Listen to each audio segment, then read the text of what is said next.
Here's the paper. Good morning and welcome, everyone. It is Tuesday, March 12th, 2024. Let the record, it's our 9 o'clock board briefing meeting. Let the record reflect that we have 4 commissioners at this point in time. I think our 5th one will be joining us, as far as I know, shortly. Commissioner French is on Zoom. Thank you. The background there, I You love can it. come inside. Look at that background, yeah. So we will get started though with Mike Burgess, our lobbyist, with the wrap up of the legislative session. Thank you. Morning, commissioners. You hear me okay? Yes. Okay. You are correct. We did finish session Thursday night, 6 o'clock. Pretty uneventful last few days. A week ago today or Monday, they had announced a budget agreement. And once a budget agreement is announced, pretty much means they're just doing the final touches to finish everything up.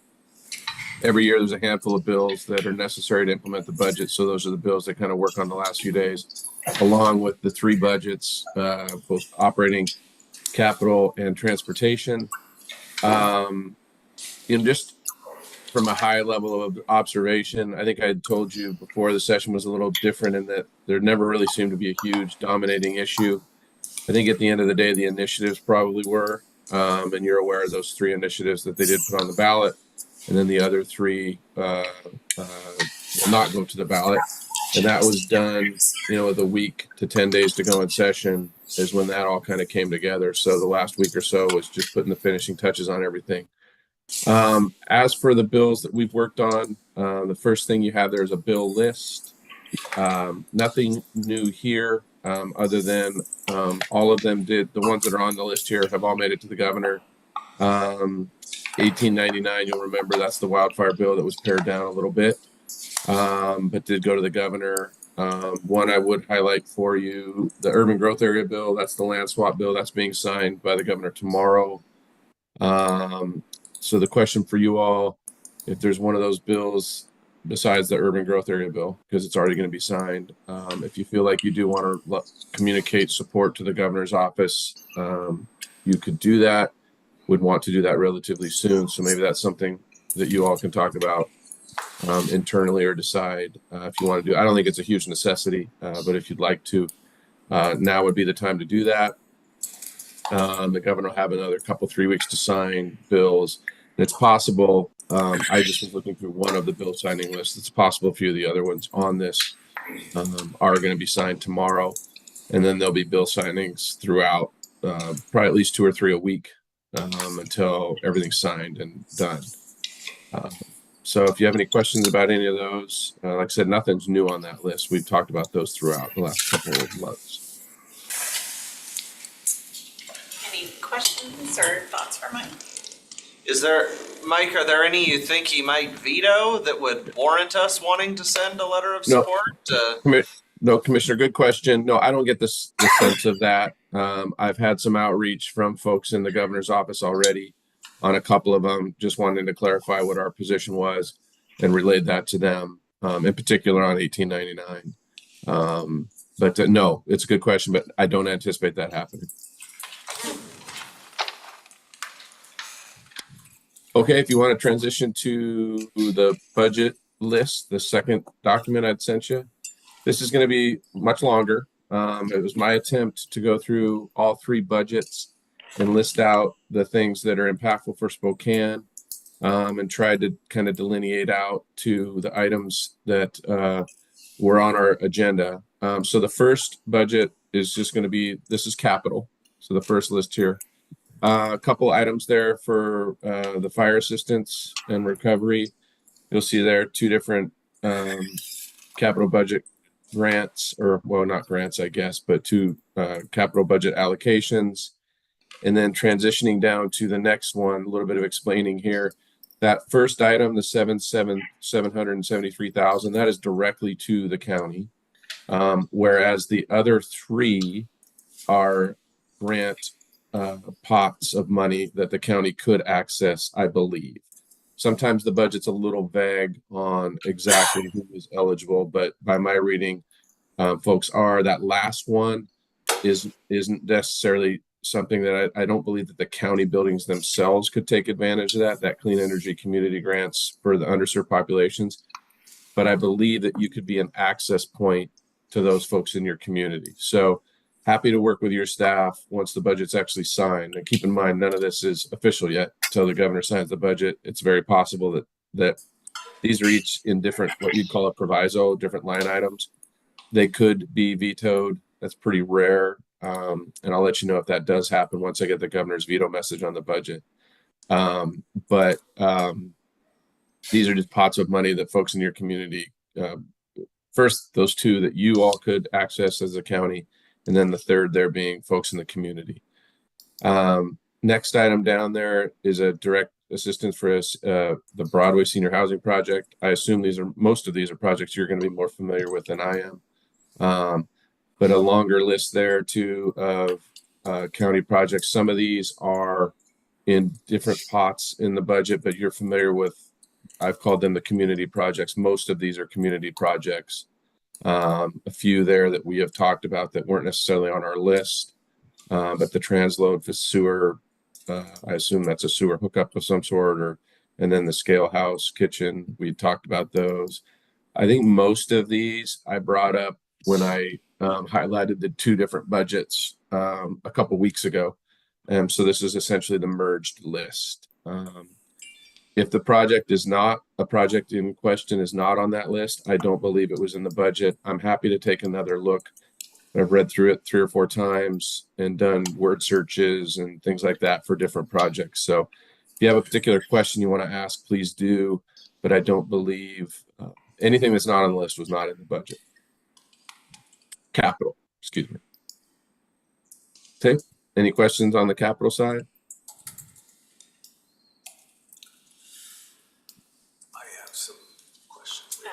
Commissioner Jordan is first. Just to clarify, Mike, did you say that those capital items in theory could be line item vetoed? Yes, Commissioner, they could.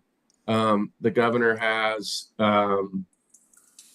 line item and budget vetoes, not in others. So they could, these different provisos could be zeroed out. But like I said, it's pretty rare for that to happen. But then I'll let you know. The budgets are normally the last thing that the governor signs. And so that'll be at least a couple, 3 weeks from now. Okay, Commissioner Waldorf is next, and then Commissioner French. Yes, thanks, Mike. Is tier 1 buildings, does that refer to like public education, like universities? No, I think Tier 1. I thought tier 1 was a classification of one of the clean building classifications. Okay. I thought, but if I'm wrong, please clarify that. I think it's the over 120,000 By maybe. size. They have them by size. It's like Got it. 150,000, 90, 60, or So this would be something like like the that. largest size? those would be the largest. They're the first ones required to become in compliance with it. Got it, thank you. Okay. Commissioner French? Yeah, thank you, Madam Chair. So the transload sewer is a project that the airport and the city and county supported as well, was to extend sewer down to the transload so that we could accommodate starting to add manufacturing and warehousing onto the transload facility and stuff. So that's a partnership, but ultimately it'll be to the city of Spokane as the one that's organizing that project. Thank you. Perfect. And Scott. Well, I was just going to raise, are there things on here, are the commissioners interested in a media release to highlight some of the things you were advocating for, or that were really connected to programs that the county has supported already? So I'm thinking, the Gray and Oregon Road fire recovery, the clean buildings, specific to the county, Broadway Senior Housing. We had some commissioners put some money in there for from ARP, transload sewer, as Commissioner French mentioned. While you didn't specifically advocate for the Public Facilities District, the county's a big financial backer with them, so I just highlighted a few that you might want to. So maybe after we get through this, if there's some things that you wanted to highlight, if you're interested in a media release that's calling out the dollars that are coming into the community from the legislature.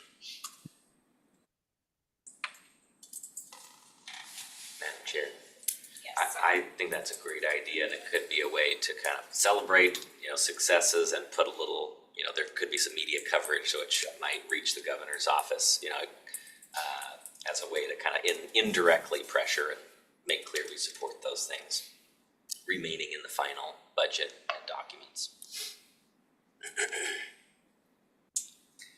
So, Just oh, a second, sorry, Mike. Commissioner. Commissioner Waldron. Oh, thank you, Madam Chair. Mike, do you know if, and maybe you know this, Josh, Commissioner Kearns, did they set aside any funding for that, Northeast PDA project, for childcare? I know it would be within like a Commerce childcare grant, so I wasn't sure if it would show up here. So good question. Commissioner Scott had asked me about that, and I looked No? and like I said, did several word searches and didn't see it. That doesn't mean it's not there. I could just be searching under the wrong terms, but in the capital budget, you can sort by legislative district. So I sorted all the county because the PDA would be in the 3rd or the 6th, right? Yeah, 6. Yeah. So I certainly went through those. I mean, that's the way I get to this list, and I didn't see it. And so if maybe it's not a capital request, but I'm happy to be proven wrong, but I don't believe it was there. We discussed it on Friday at the NAPDA, and Jesse, the executive director, didn't think we got it either, Okay. so. At most, what he was told is there may be some planning money in there for some early A&E sort of work, a couple $100,000, but his understanding it wasn't in there either. But Okay. I just asked Mike to look through and he hadn't found anything. Okay. But yes, I support the idea of a news release to highlight the projects that the county advocated for and any So- particular partner projects, if you think that's a good idea, Mike. Yeah, I do, commissioners. And if you want to do that, if you want to connect me with your staff, I can actually go through the budget with them because some of these, like up on the tier 1 building, think that, like I gave you a snippet. That's it's a proviso that has a lot more detail in it than I provided there. So that might help in terms of writing a release and doing it properly. So if you want to connect me, I'm happy to walk through some of that and give a little more background on these items. Yeah, and Pat Bell's here in the room. Sure. All right. Yeah, Pat, just get a hold of me and I'll help you figure it out. But you probably know where to look anyway, but I'm happy to do that. Great. Okay. We want to scroll down to the transportation projects. 2 of note, and there's, you might have heard some about this. So that's the North-South Corridor funding. There is a little bit of a concern, and if you kind of read the narrative there about the procurement dates of it, there was kind of a dust up between the House and the Senate when the budgets came out, and it involved projects on the west side and kind of some political posturing. But essentially, I think in the simplest form, and I'm going to get out on my skis here because I don't know how all this stuff works, but this is some sort of a review within the Department of Transportation to look at the costs of projects. And then if you scroll down further, so the dates that are important in terms of when the report has to come back to the legislature. And then at the end, if you go, to the next page, if the project bids come back over a certain level, they got to go back that 5% or more than 10 million. WSDOT has to pause and go back to the legislature. So I'm not completely familiar with the outcome of that is. I guess my worry of that as I read it and then talking to other people is that has the potential to cause some delays. So please fill me in if I'm missing something there, but I wanted to note that when it came to the North-South Corridor.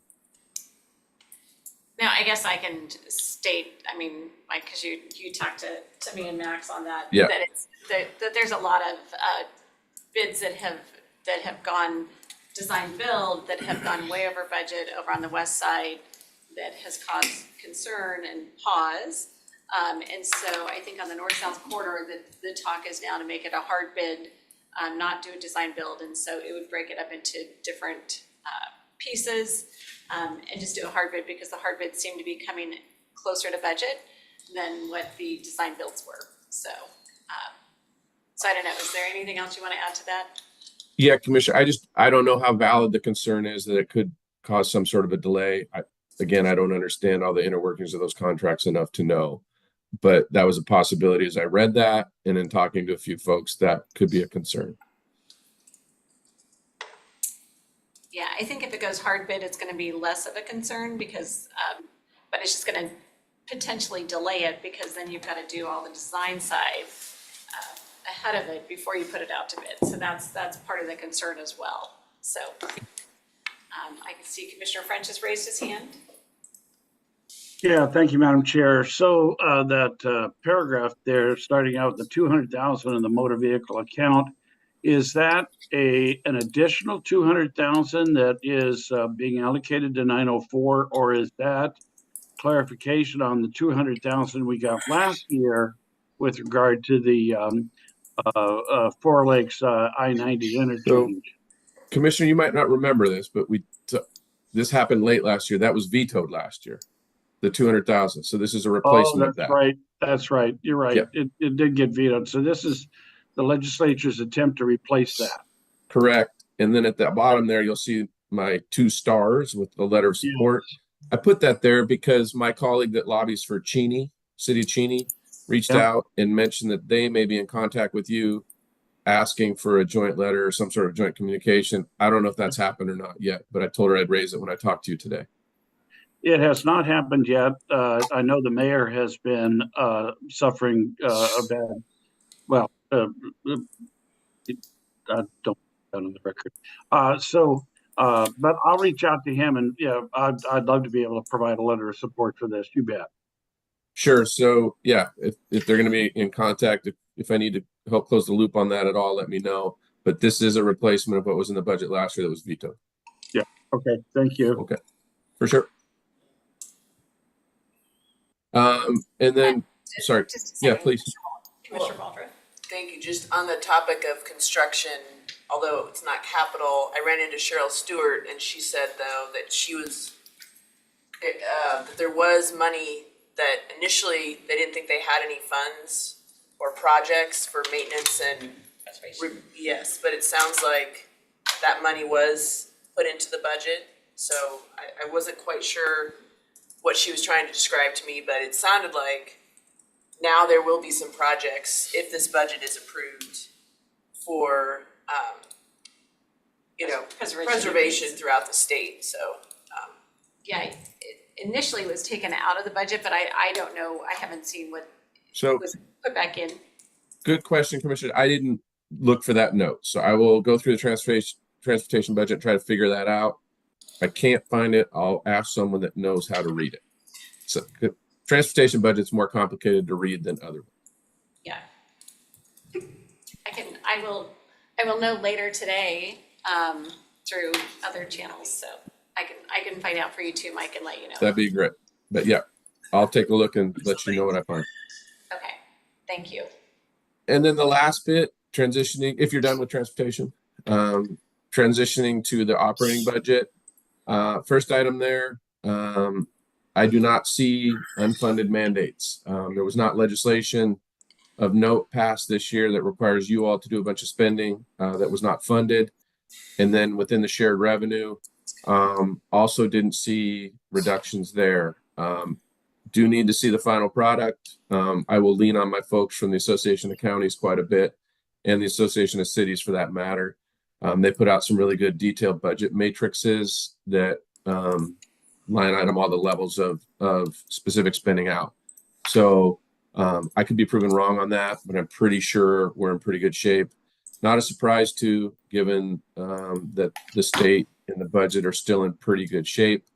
I think there's probably some signals of that maybe changing for next biennium, but for this biennium, the budget held firm in terms of support for you all in shared revenue. Commissioner French? Yeah, thank you, Madam Chair. So the one line item there, waste energy feasibility study, it's a little misleading in that it's not a feasibility study. What it is, it's a study to see if they can capture carbon from the waste energy emissions and try and somehow avoid the carbon tax. If the carbon tax if this study is not successful and the state starts levying the carbon tax on the waste energy plant, I think it's last number I heard was somewhere in the neighborhood of $5 to $6 million of additional cost that would basically make incinerating our garbage uneconomical for our ratepayers and force us to go to landfills. So this is a pretty significant impact for our ratepayers. And if the study is not successful in terms of how to capture the carbon, then we're going to have a conversation about changing our waste disposal and going to landfill as opposed to incineration. So that's the critical element of the line item. Thank you. Yeah, Commissioner, the feasibility, that was my word. I probably put that there trying to summarize it. So I think that's in the proviso somewhere. But. Yep. No, I understand. Sure. Couple here to highlight for you, commissioners, and explain a little bit. The first three there, those are just grants. A lot of them, you'll see a note there when I say city, they do go to the city, but I understand that a lot of these are regional problems. So did want to highlight those for you. You'll see the fire recovery funds there. That's a reimbursement for costs, as I understood the proviso. And then the last three, I wanted to note for you because there's something maybe your staff there at the county could take advantage of. The web portal is exactly that. The Department of Commerce is supposed to create a web portal to help you all access grants. But there's a lot of folks that can access them, a lot of other public agencies. Similar to that next line there, because the one is showing you where, as I understand it, the first one that's $1 million, that's to build the portal. And then the second is actually staff time, I believe, to help assist in doing the grant writing, things like that. And then that's state. And then the third one, there's federal. I put CCA by those, though, because those, along with a lot of other parts of the budget that received dollars from the Climate Commitment Act, those would all three go away if the initiative passed. So I wanted to note that for you there. And then, so there might be some work down the road, just flagging that again, maybe more on your side, Scott, working with your team to make sure that the county's taking advantage of all the opportunities that are out there for them once the budget's finalized. And then the last bit there. Mike, oh, yes, please. Scott has a question. So Mike, am I understanding correctly that these are dollars going to Commerce for their purposes? They're not coming? So yes and no, Scott. So yes, they're dollars that go to Commerce, but the county, as I read it, should be able to take advantage of those. Because like the web portal should be like as I understand it, is a clearinghouse for where different grants a public agency might be able to take advantage of. So it's very possible that your staff already knows about all these different possibilities, but just wanted to flag it for you. That makes sense? Sure. Okay. If you have any more questions, so just reach out and I can clarify more, but that's the way I understand them to be. And then the last, there's 6 items there that directly relate to housing. The first is not 23 million just for Spokane or the area. That is a statewide pool of money that you could access. But the grant, the 400,000 is specific to Spokane. And in fact, the rest are specific to Spokane. And so like the one there where it says local governments housing grants, again, that's a city grant. But that's like a $30 million proviso. And there's a $4 million carve out for the city of Spokane. So not exactly sure how your partnerships with them are working on the housing side, but wanted to flag that there. And then the last one, the climate victim support, is county specific, along with the domestic violence shelter. Those two are county specific.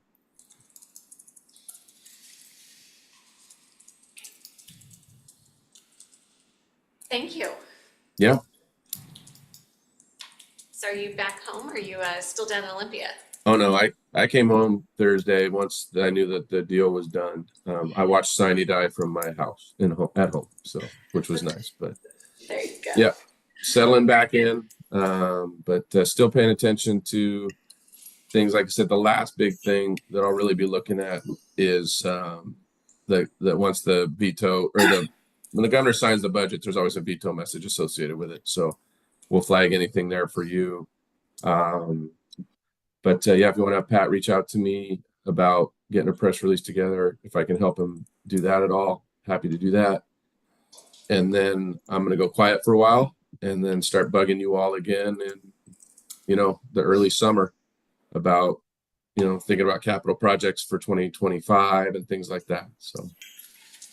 Well, thank you for all your hard work. We appreciate everything you've done for Sure. us down there, and you deserve a little time off here because I know it's a crazy season when you're down there. So thank you, and Pat will reach out and we'll get that press release. Well, for sure, commissioners, you guys are enjoyable to work for, so it makes it easy. Thank you. Okay, have a good day. As always, reach out if you need anything. Okay, thanks, Mike. Yep, bye. Okay, so I didn't cut that off because we did need to finish that discussion, so we're a little behind time, but that's okay.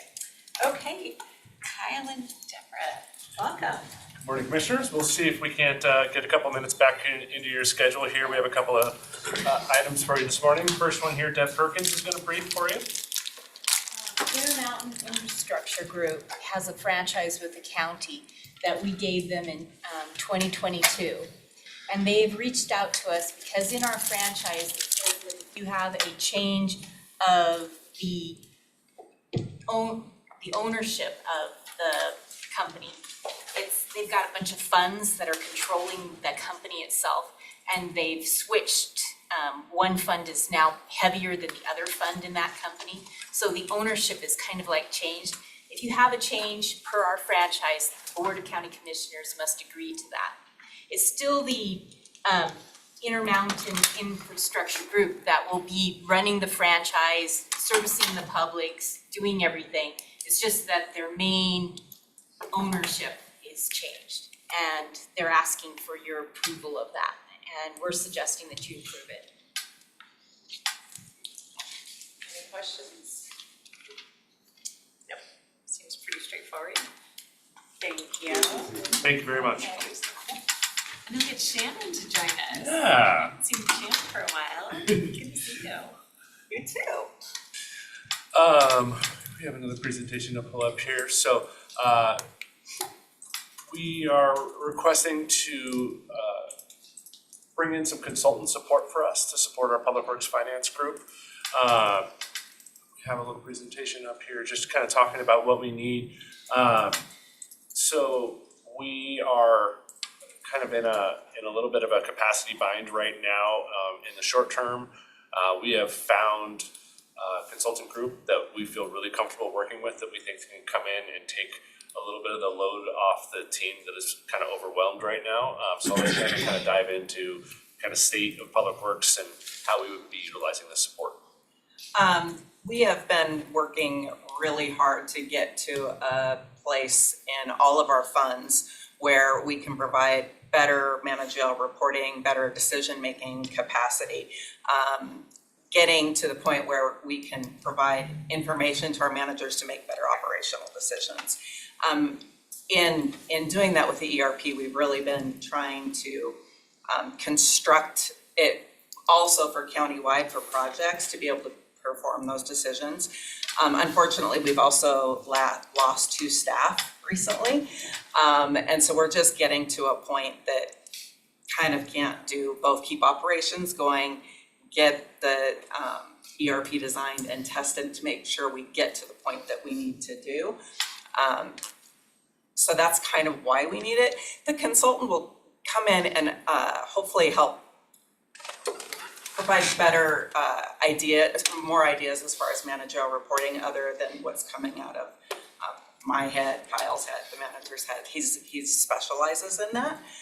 Also, he's done three ERP conversions recently, so hopefully he can kind of come in and help with my guidance, test some things, work with the staff, come in and do rate studies if necessary, because we do a lot of the rate management. We also have some of the operations with transfer stations happening, coming up, and so they need a lot of financial support, so they can come in and help with that also. So that's kind of the request. We just kind of need some more support in that capacity. We've been burning pretty hard trying to do too much right now. Yes. We're still backfilling those positions, they're not going away. It's just by the time we bring somebody new in and mentor them and get them up to speed, it's gonna be a ways out and we don't have a good window to just pause. So we'd be utilizing the support to help that also, free up Shannon's capacity to bring on that new staff and train them up to speed. But yeah, we're just a little stretched right now. And so is the consultant local? It is, it's Northwest CFO. And they are available. Their rate is $90 an hour. I'm anticipating that will kind of ebb and flow, kind of depending on, operations and things like that. So, and they are available. I Any know questions? it's been tough in the accounting industry for Yes. everyone, so I understand that. We want to be mindful of Shannon's well-being. Thank She's you. very involved in, really helping the public works team just have that additional support while they continue to recruit for some of these new replacement positions. Having worked with Shannon, she goes above and beyond, so Yes, she does. she wouldn't be asking for help if she didn't really get it, so I know that. Commissioner Waldron? Thank you. This sounds like a good solution in the interim, and I'm sorry, I can look at the details, but how long are you looking to contract with the company? At max a year, and the only reason as we're going through that is, again, we have the system implementation, we have the payroll implementation coming right after that.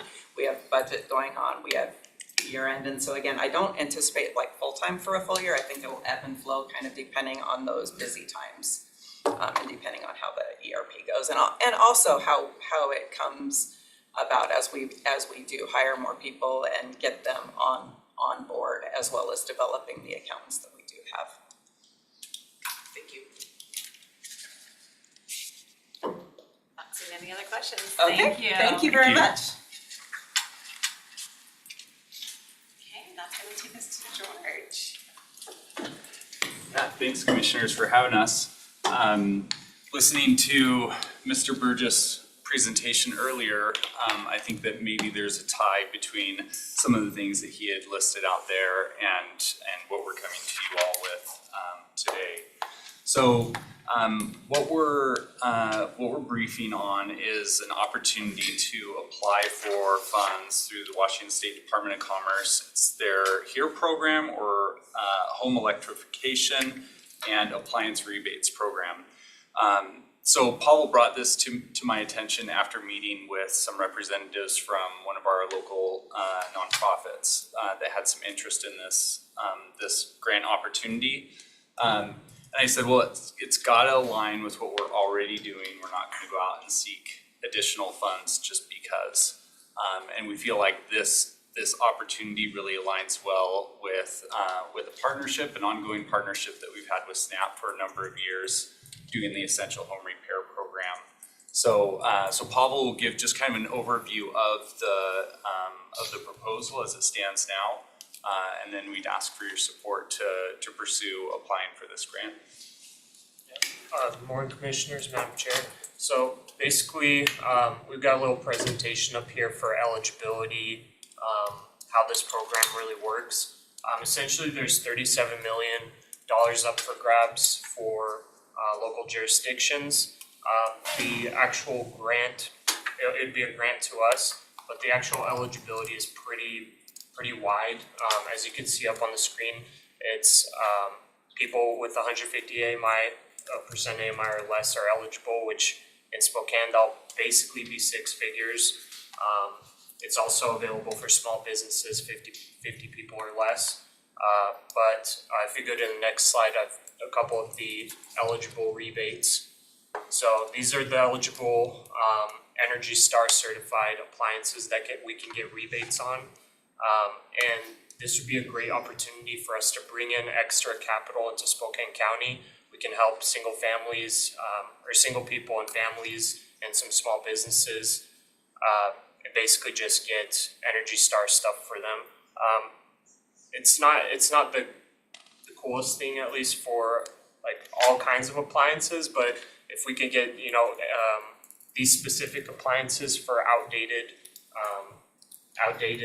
appliances for things like Snap's Rockwell, for their Pine Villa, a lot of single families around Spokane, it would be, really easy for them. They would just need to basically get us a receipt of what they purchased and we reimburse them. Talking with a couple of our partners, Snap would be perfect for the essential home repair for the actual appliances, for single families and for a lot of their projects. And then Snap Financial Access would be perfect for the small businesses. So on the next slide, I think we've got the actual funding. So there's $8 million set aside specifically for small businesses. So it'd be nice if in our proposal we could basically say that we're going to set aside a certain amount for small businesses, which Financial Access would easily be able to do. The admin cut for this is 15%, which is quite large as well. So any programmatic expenses, either on our side or for our partners, it'd be enough money to basically cover administration. If you go to the next slide. So this is our proposal. With these estimates, with a $2.2 million ask, we would easily be able to get 300 rebates to single families and multifamilies, and at least 40 for small businesses. The only reason that the estimate's a little higher for small businesses is it'd probably be commercial grade cooking equipment and whatnot. So these are just estimates. We could actually make these funds go a lot further. It'd probably be around $5,000 if we're doing water pumps and cooking appliances for one household. We could probably hit like $2,000 per household if we're just doing one heat pump and whatnot. So the proposal is basically $2.2 million for just Spokane County if we were not serving in City of Spokane. But after reaching out to City of Spokane, it sounds like they're not going to be moving forward to ask for these funds from Commerce. We have the potential of asking for $3 million, and then that would be $450,000 for administration for us and for partners.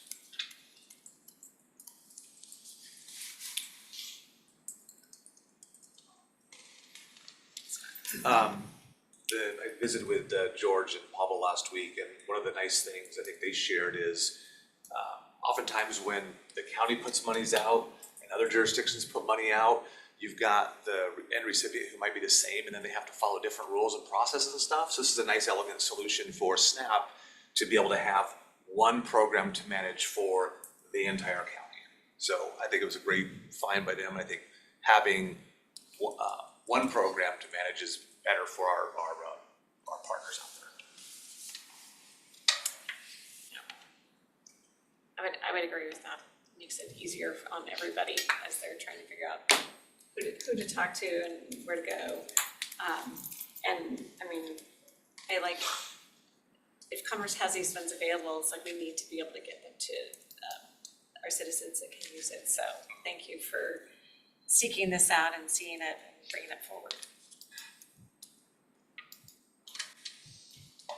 Commissioner French.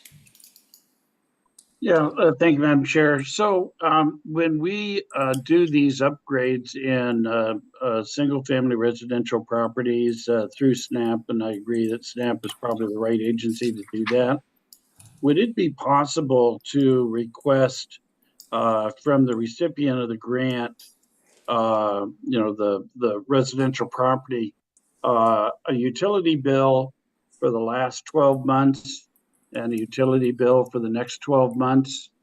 The premise that the state used was that these upgrades would actually be cheaper from an operational standpoint. And I'd just like to be able to be in a position to where we can actually test that assumption and find out, are folks going to be able to experience a lower utility bill or is their utility bill going to increase? So is that a possibility with regard to this grant? That's absolutely something that we can talk with with SNAP or whoever ends up administering it to see what we can do for, yeah, that's something we're happy to look at. Yeah, it's a non-cost issue. You're gonna get an annual summary for the past 12 months, and then 12 months out, we'll get a summary for this 12 months. So there's not a lot of work. It's just getting us the summary of the bill. And I believe the only appliances that are eligible for the rebates, I think they're 10 to 15% more energy efficient. So they, in theory, they should be cheaper. And also the target would be people that are due for an update as well. So it'd be water pumps that are already breaking. So it'd be kind of a, yeah, it would be 2 wins basically. Commissioner Jordan. Does this have a 2-year time frame on it, or is there like an end date for the dollars, as there often is? There is, so the end of the biennium, June 30th of 25. Okay. And we would put out an RFP, I assume? Okay. Yeah, exactly. So I want to make sure that that's clear. We've Yeah. mentioned SNAP's Yes. name several times here at this wood. We would apply for it. If we got awarded the funds, then we would go out, request for proposal. It would be very limited scope request for proposal. Yeah, and then we come back to you all with that contract. Well, thanks for identifying this. Commissioner Walter. Yeah, I just wanted to say that was, I appreciate that you were listening to the different nonprofit partners, and it sounds like a great program. I like the idea of it being countywide to make it easier on all the residents. Just make one call, hopefully, to one organization under contract with the county. And so do you know if these are part of like a federal pass-through through Commerce? Is this part of one of the federal appropriation bills, or I was wondering if it was part of the not the Infrastructure Act, but the The Inflation federal Reduction. IRA program. Right. And they actually have a little asterisk on the website itself that says this is not part of that federal IRA program. So, so it's got to be coming out of state general funds, I would assume, as part of their different initiatives. Or maybe CCA funding, I don't know. Could be, but yeah, I don't know. That was already allocated this last year. Yeah, that's what I suspect, is it was part of the original biennium budget that's just now getting out. Okay, great. Any other questions? Great. Thank you. Thank you.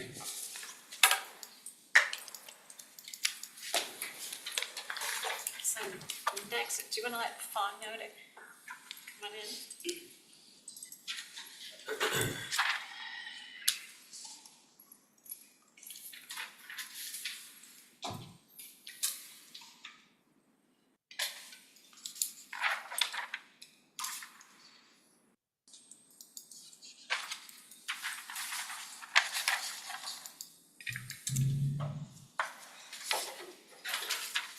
Good morning, welcome Fawn. Good morning. Thank you for coming today to speak to us. Thank you for having me. Thank you, Commissioners. I want to first say thank you very much for investing in the Homeward Bound project and taking that on as a pilot and choosing VOA to be your partner alongside of that. I, just as a overarching, Homeward Bound was brought to us to say if there were individuals that were experiencing homelessness in this community that had a place to go somewhere else and a safe landing pad, would you be able to administer funds to help them financially get to another location? And so that was really the goal of this program, and we administered it from July of 22 through December of 22. We can change to the next slide. And this program, the data I have for you is really, you extended it and did another 20,000, but the data I have for you is just over the first pilot, the first 20,000. And the reason for that is I had a change of staff. My program manager moved to Commerce, and then we migrated from Google Sheets to Outlook, and it's lost in space somewhere in technology, the second half of the data. So I apologize, but I will eventually be able to dig that out for you. But this is the financial use report for the funding for the first half. And as you can see, support services was really related to that funding that helped, 15,000 that helped those individuals financially move to another area. We had a small portion of salary and benefits and administrative costs to make sure we could cut the checks for a total of 20,000, and we averaged just over $300 per person to help them transition to another location. Just on the next slide. We had lots of partners. This was in high demand.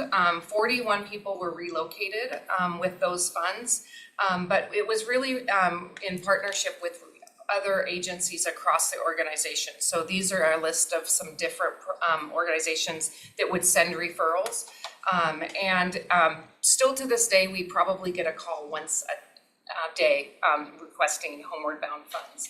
So it's still in high demand, and the question is, when are we getting this money back? We have people right now that need to move.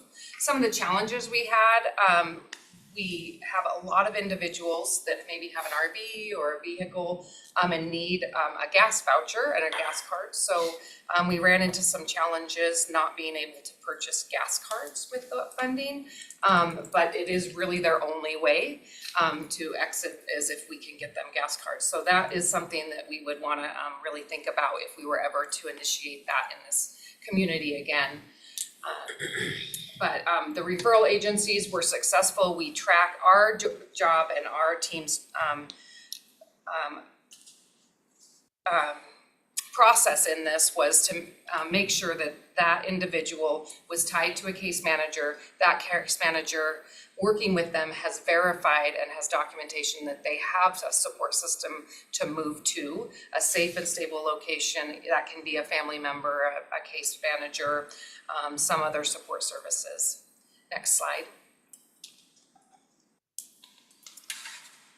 So some demographics of our participants, 83% really did move back to family. That was the major location that they moved back to, or to friends or a rental of their own. So 17% of those individuals. So very successful in the transition.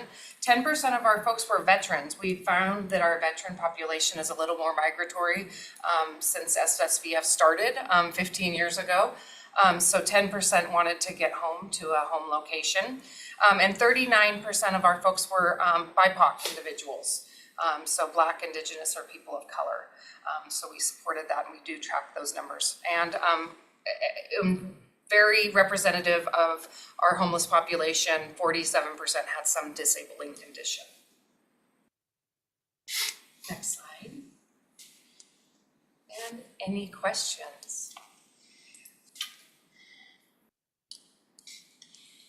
So I guess, I'll just say, so we did the first 20 and then we did a second 20. And so that's out as well. Yes, we have not had Homeward Bound funds for several months. Okay. Yeah, several months. Okay, thank you. Commissioner French? Yeah, thank you, Madam Chair. Well, obviously this program is, I thought, from my standpoint, met all of our objectives. We're helping people get reconnected with family and friends and supportive structures and stuff. So I'd certainly be in favor of allocating more funds to the program to continue it. I think that's one of my questions is where the funds are coming from. They were general fund. I think there could be some other considerations given to other buckets, but the pilot project, both 20s were general fund. Okay, thank you. Commissioner Waller? Yeah, I agree with Commissioner French that, for about $300 per person, the cost of trying to provide homeless services is way more than $300 per person. And so I think it's a great program, and it's getting, as Commissioner French said, it's really, people need to be reconnected with folks that can support them. And so, I guess my question was following up on the funding part. Could we use some of our other, like, homeless, George, you may want to George, join could the we use some of our conversation. other homeless funds? Well. I know we just put out an RFP, but are there some funds that we could use that wouldn't be general funds that would be applicable? So yes, we just put out the request for proposal, and I can report to you that we had approximately $10 million in that request for proposal.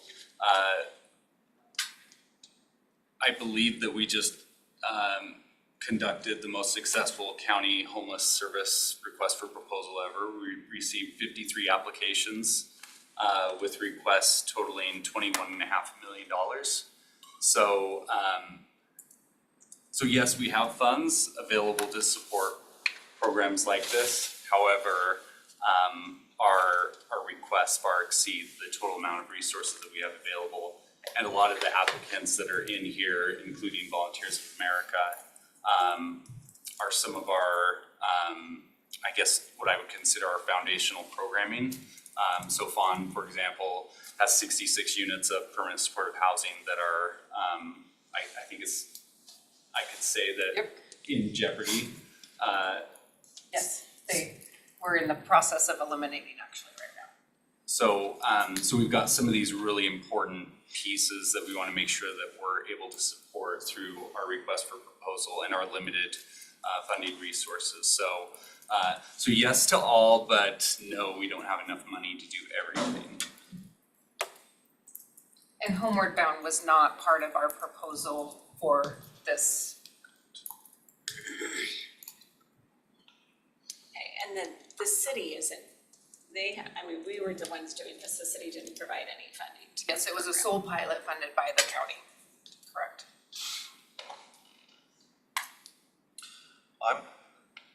I'm thrilled to see the results. I remember when I brought the concept forward, it was based because on other communities around the country doing it, and I thought, well, if it works there, why wouldn't it work here? And I thought it was great. There were several people that said it was terrible that we would do something like this until a couple key folks in the homeless service provider industry kind of came forward and said, no, this is really good. And then everybody thought it was a great idea. And then and the results show it's a very good idea. It's very successful. So I'm fully in support of putting more dollars into it. I mean, we use general fund dollars. I mean, I view that kind of as a one-time expense. I mean, I guess you could kind of argue it's an ongoing program, so it's ongoing, but it is, I mean, it is a one-time expense to help one individual and, hopefully get them out of homeless, not continuing to fund, one individual person or family repeatedly. So I would be fine using general fund if that's what it came down to. I mean, if we have other dollars that George can identify for us, I certainly support going that way as well. A possible option to ensure that we don't have an ongoing general fund cost is to bridge for this period of time. And then it sounds like this is a unanimous priority for you all as the commissioners. So the next request for proposal that we put out, that's something that we could put in as an intervention that we're prioritizing. And then make sure that we're picking that up with our grant funds in the next request for proposal. So that way you all have an off-ramp on the general fund commitment to that if you elect to make that commitment now. Yeah, I just want to add that if we want to support the veteran portion through our Veteran Services Program, that's also another option that we can look at. That's was one of my questions I was gonna ask, because either through Veteran Services or through SSVF. Yeah, the federal veterans program, here in town for homeless, that should be able to be funded through them and not have to be funded this way. It's a little bit more coordination, Typically, those veterans, if they couldn't get served through SSVF, it was because they didn't have an honorable discharge. Okay. So we would have gone that path originally, but they didn't qualify for SSVF. That doesn't necessarily mean that they couldn't qualify for a different pool. I don't think we thought about that money, so thank you, Kat. Yeah.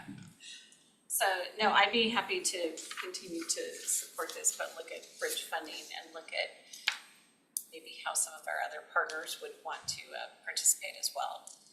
Since we did as a pilot, we have a contract with VOA, can we just continue that contract? I guess that's one of the questions versus having to put it out for an RFP. That's a legal question.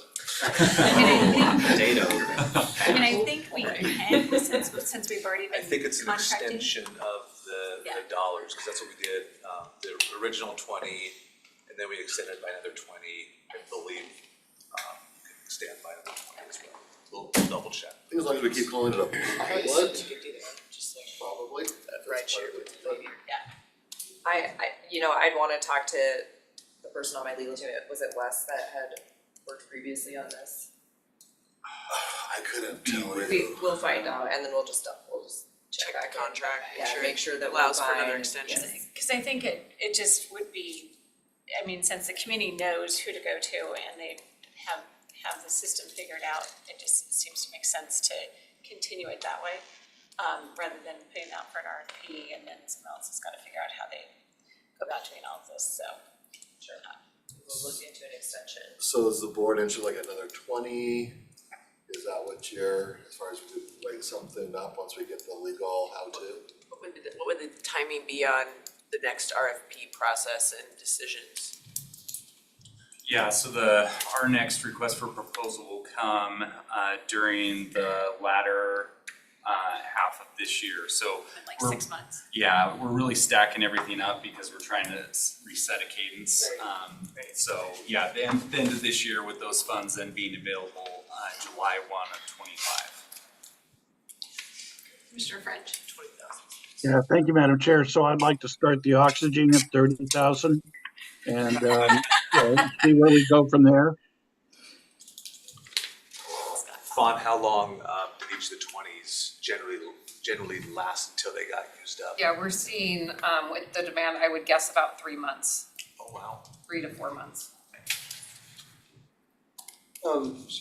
Fawn, you mentioned earlier on that you're getting about a call a day, and that's with the funds not there, so in And already theory. messaging to the community that the funds aren't there. Yeah, correct? so that number could be,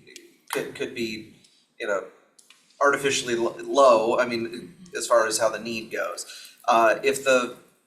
If money wasn't an option, I mean, do you think, I mean, you talk one call a day, so in theory, are there really about 365 people that could be helped out of homeless if those funds were there or more? I mean, are there that many people that we could connect to a safe, secure place if the funds were there? Well, you just asked a homeless provider to give you an unlimited amount of money, so you should never do that, just warning. But that's absolutely an impossible number to predict. I wish that I could tell you that, we would expect 10 people a day to be able to connect. It's nearly Well, I'm just saying, impossible. if you're getting one call a day or those, is it the same people calling back? Or are these Oh, new no. people each day saying, I have a brand new person that could utilize this? Those are each-" new people It and is, new okay, individuals. so, wow. And we're receiving, from the list that I shared with you, requests from a lot of the treatment centers are looking for ways to get people home as well. So we're seeing it from a broader scope of Okay. just our homeless service providers as well. Okay. So I guess I'm gonna throw out there to Commissioner French's point, like 30,000, let's see how far that goes. And then come back and let's talk and see what our, what the statistics are at that point and who's utilizing it. And sure, because we may need to enlist partners, whether it's the business community, the other cities to help out. I think this is something that, we're not gonna be able to just fund ourselves if it's, correct.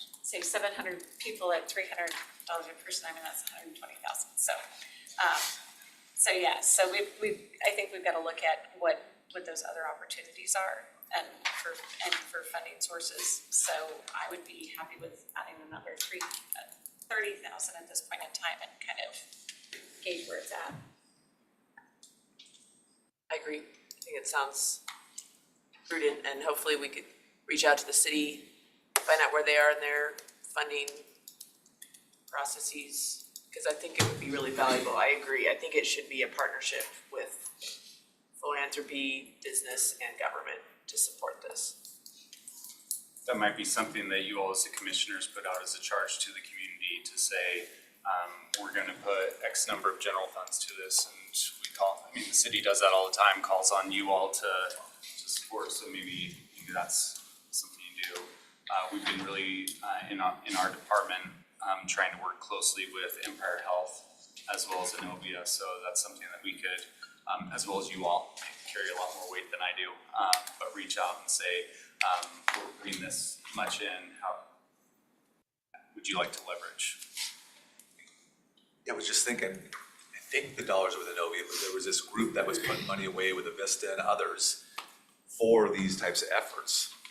That was a couple years ago. I don't know what ever happened with those dollars that they materialized. I don't know if that was. I think it turned into Hello for Oh, is that what it was? So maybe it's a good idea to do a call for a match. So. Very good. But, I mean, it starts with, just seeing the success of the program, and then knowing the need and, so, thank you. Okay, so I know the other thing you wanted to do a follow-up on Crosswalk 2? Yes, thank you for your deep investment in Crosswalk 2.0. We are excited to say that we are in final closing with all of our grant funding, and we anticipate doing our bank closing at the end of April, beginning of May, and excavators in the ground for a 1-year construction build. Just for clarification on the operations side, I wanted to give you an update. Crosswalk, as the existing emergency shelter, has been operational for well over 30 years, and that funding still remains and will just transfer to the new building. So we, as much as we like to say we're stable with funding, nonprofits are never. We annually apply for the same funds, but we believe in consistency that we've been funded this many years. We anticipate those funds to remain, and if not, we will course correct to remain open.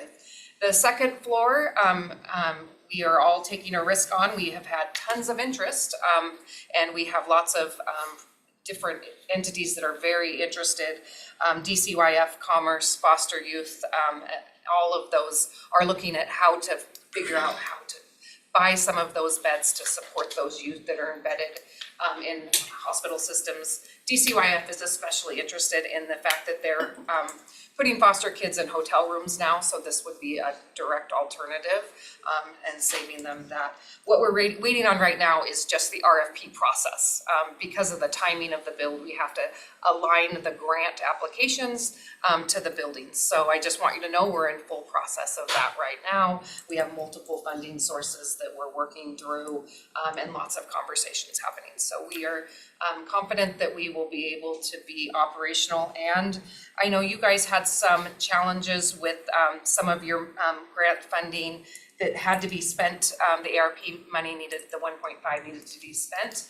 I have talked to my team. They are absolutely okay spending that first. That will not impact our construction, so we will ensure that we spend that 1.5 as first out the door, and then layer the rest of our capital money on top of that. So we will not impede your requirements to get that money out the door. Great, and I think as long as it's just contracted by the end of this year, We're contracted with them. They're contracted with their builders. yes, that's what I would think. George and Heather and I and Fawn met last week. I think Everything's in good shape. we have a Very plan. good. Yeah, no, excited and fun. I have to say, you are the best at like blending funds together to make great things happen. So, so excited for you. very excited too. And I know, George just commented on, we've got some losses related to, young adult shelters contract is ending and trying to keep that operational as well as our permit supported housing. That does not impact our Crosswalk 2.0, so those are just separate buckets. So I did just want you guys to all rest assured that we are not anticipating that to be impacted. Thank you. Any other questions or comments for Fawn? Okay, thank you for joining us this morning. Appreciate your time. Thank you for all your support and continuing this program, and we'll make sure people get connected to other places where they can thrive.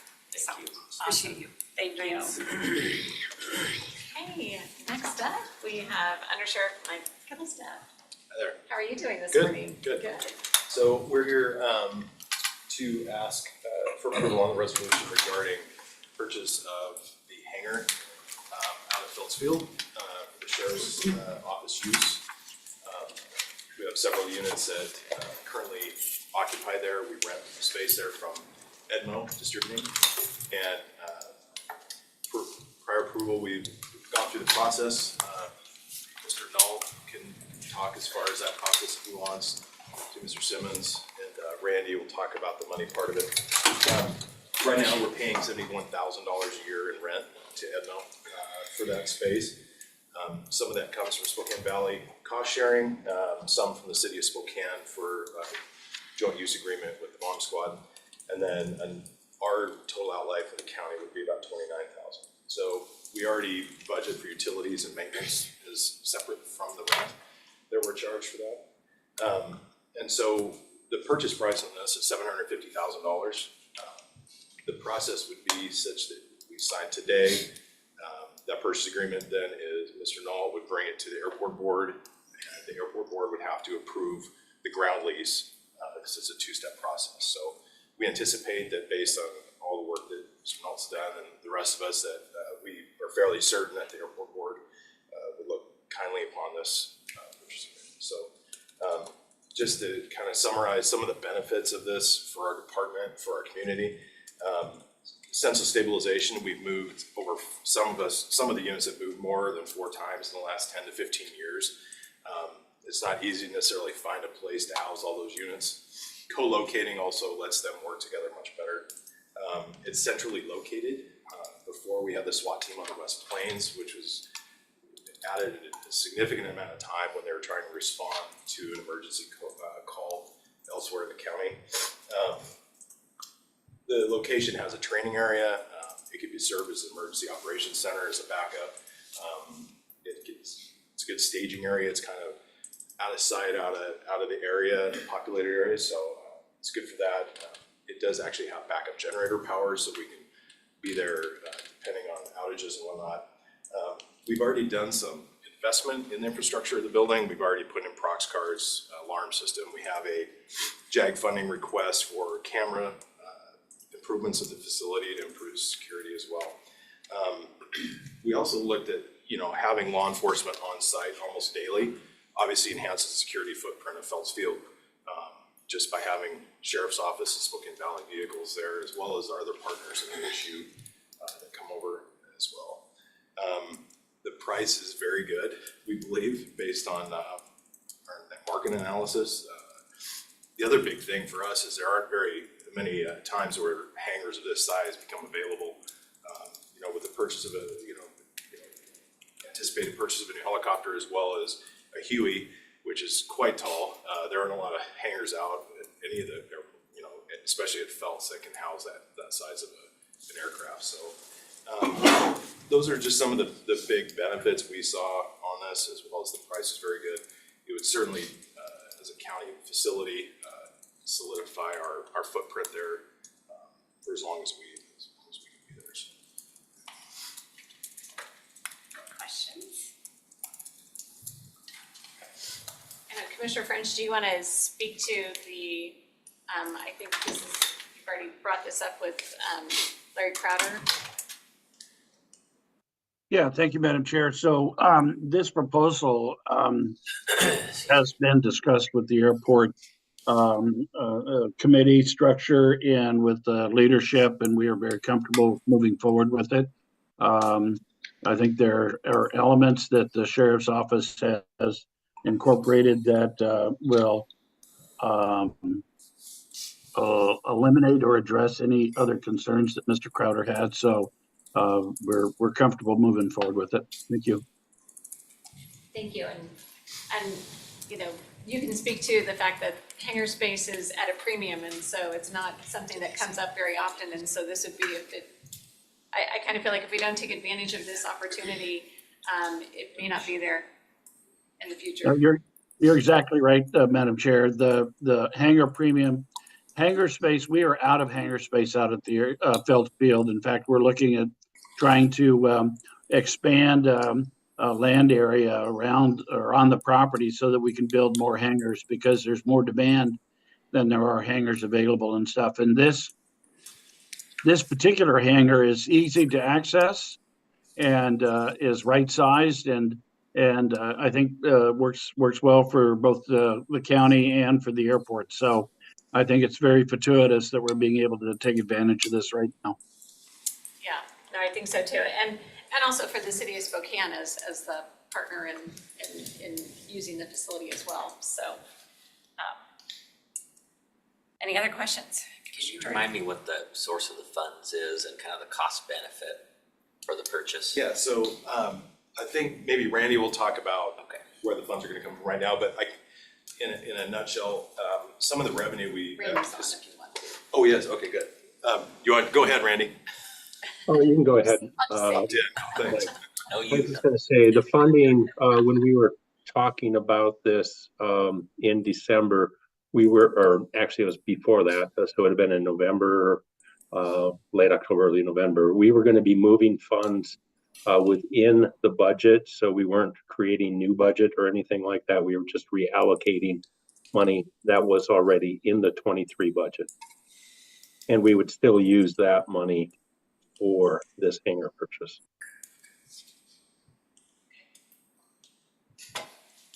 Any other questions? Scott, do you want to cover the revenue, kind of the revenue side? So we've got. That was gonna be my question. Yeah, sure. So ongoing operations yeah, and so costs, yeah, maintenance. so anticipated revenue. Right now, the city of Spokane, through the ILA for the bomb squad alone, pays about $14,000 a year in rent. So we would continue to see that because they would still have a footprint there with the team. About $28,000 per year is from Spokane Valley currently, and then there's another tenant there, Inland Helicopter. Currently, they pay $27,000 a year in rent. We anticipate wanting to continue that lease with them and have them stay on the facility. We have the space to allow them to stay.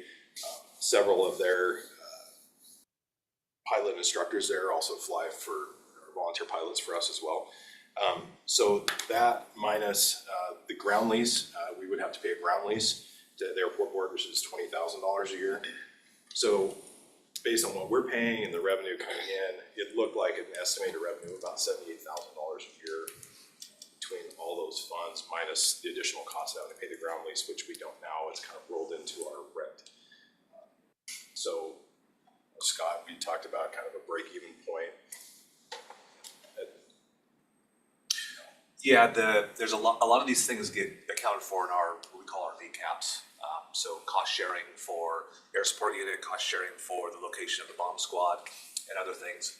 Those would be pretty net neutral on there. We'll get relief now from the $71,000 in hangar rent. We'll get about $27,000 in revenue from the helicopter company who will lease from us. And the $71,000 isn't fully borne by the county because we allocate some of that through our air support unit.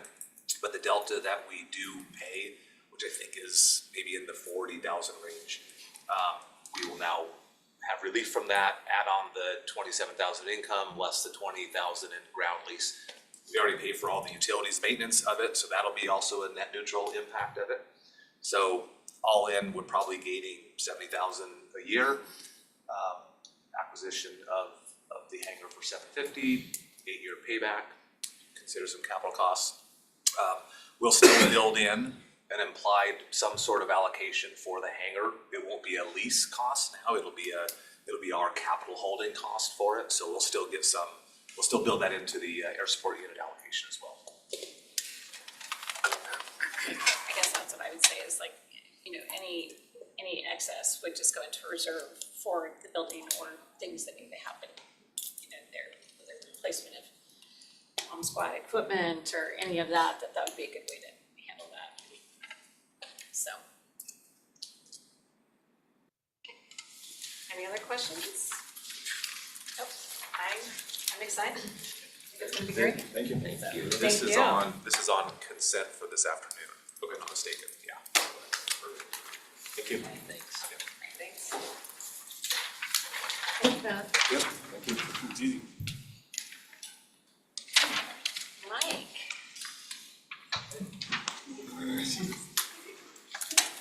Do you have others I trying got to get an in excited? entourage coming. You do have an entourage coming. We need a few more chairs. All right, we got one more over there. Yes. Thank you. The knee knocker here. Awesome. Got it up? Ready to roll? Might have moved those tall Ready as I legs. can be, I know. I know, it's a little bit iffy. Why couldn't we have a levitating chair? Good morning, That's my Mark. purpose. I'm here today to kind of brief you on the RFP process and also give you a chance to review the charter on a new medical contract for detention services. So we're not gonna dive into the details of the RFP today. We're not gonna dive into the contract.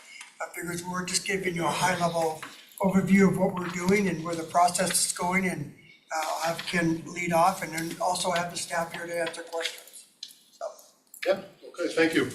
Ken Moore, County Project Management Office. Here to talk to you a little bit about our medical service provider for detention services. You would know them as NAVCare. Going to the first page, Ron, if you wouldn't mind. We contract with NAVCare for medical, dental, and pharmacy at both the Geiger and downtown jail facilities. We've been under contract for close to 7 years. The initial contract was signed in July of 2017, and there's been several amendments or extensions issued, and we're coming to the end of that on June 30th of 2024. And because of that, we're going to be going to RFP here in the next few days. And as part of that, we need to buy a little bit of time to allow the RFP to process.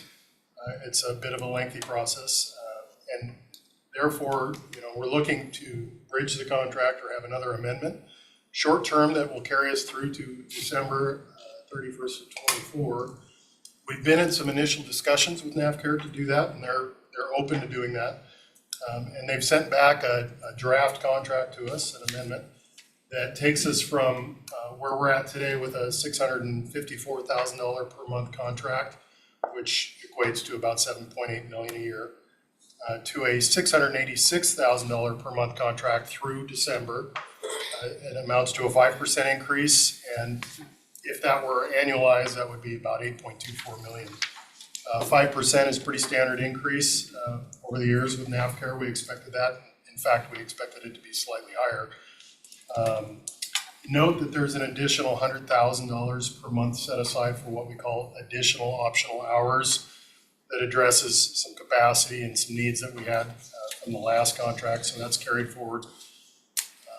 And we intend to be reaching out to you here in the near future for a consent agenda resolution item to execute that contract. And again, just buying time for the RFP, which we'll speak about in just a moment. So I'll pause if there's any questions. Questions at this point? Okay. Commissioner Wall, no, just a second. Oh, I'm sorry. That's right, no, so just, are you saying that when you say the future contract value, you're saying for this short-term extension? Okay. Yeah, correct. The existing was the 654. The new 6-month extension would be 686 a month. Yeah. Okay. To bridge the gap. And that includes the 100K per month? No, it doesn't. Okay. It's an additional 100,000 a month for optional hours. Yeah. Optional, so that's under our discretion to choose if how is that negotiated with the party? Darren, maybe you want to touch on that? Currently, we had this last amendment added optional hours that were proposed by NAVCare to add in more provider hours. Right. We're operating off a contract that's about 7 years old at this point, so the staffing matrix isn't necessarily meeting the needs that from that 7-year-old contract of what they needed today. So NAVCare came back to the county, proposed some optional hours to be able to keep up with those needs, but it allows us flexibility as our population fluctuates to increase or decrease those. So because we made those adjustments like a year ago, right?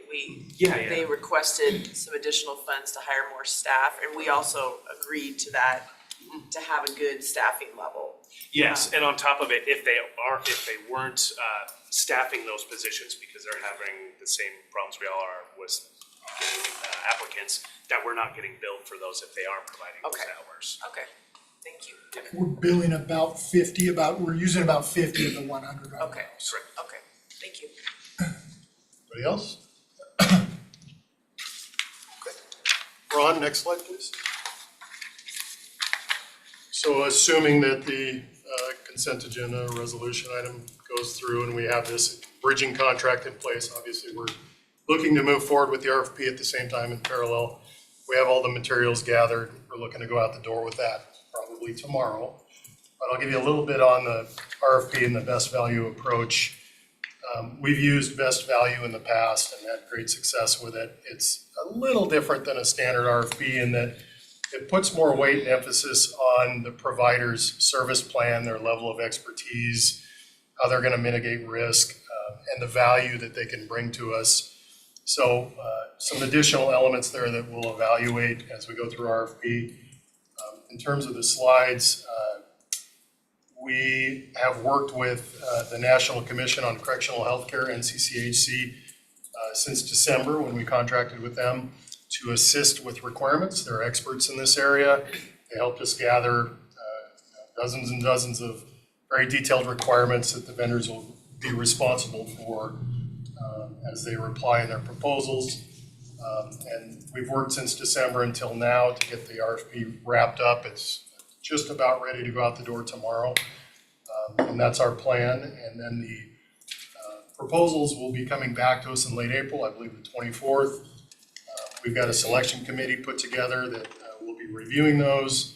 You can see from the little diagram on the slide, there's just kind of two main parts to the RFP. There's a initial high-level selection process where we actually interview and demo the solution. So in the interview process, we don't just ask that they bring in their slick sales reps and pitch us with lots of nice glossy materials. We actually want their subject matter experts, the project manager we're going to be working with, as well as a couple other people that will be here working with us to transition and support the new model going forward. So the goal with that is that you want to hear that these four individuals have worked together in the past and done this before, and there's a cohesiveness to them. And we find oftentimes, and I think with past RFPs that we've done with the jail, that there's some glaring details from these people that you could tell that they haven't worked together. Maybe they're new to the company. I've never done an implementation before. I'm not quite sure how Ron, my partner, does things, but I'll learn from him. These are all red flags that come up during the RFP process. So we're expecting 3, 4, 5 proposals to come back. NAVCare will likely be one of them, and we support that. And we'll give them all a fair evaluation. So by late April, when we receive the proposals, we expect to be coming back to you this summer in the July to August timeframe with an approval to award being granted by you all. And from there, we can move into contracting, which would take us potentially into September. We'll see how quickly that moves. With the goal being to potentially transition to a new provider by the end of the year, Q4.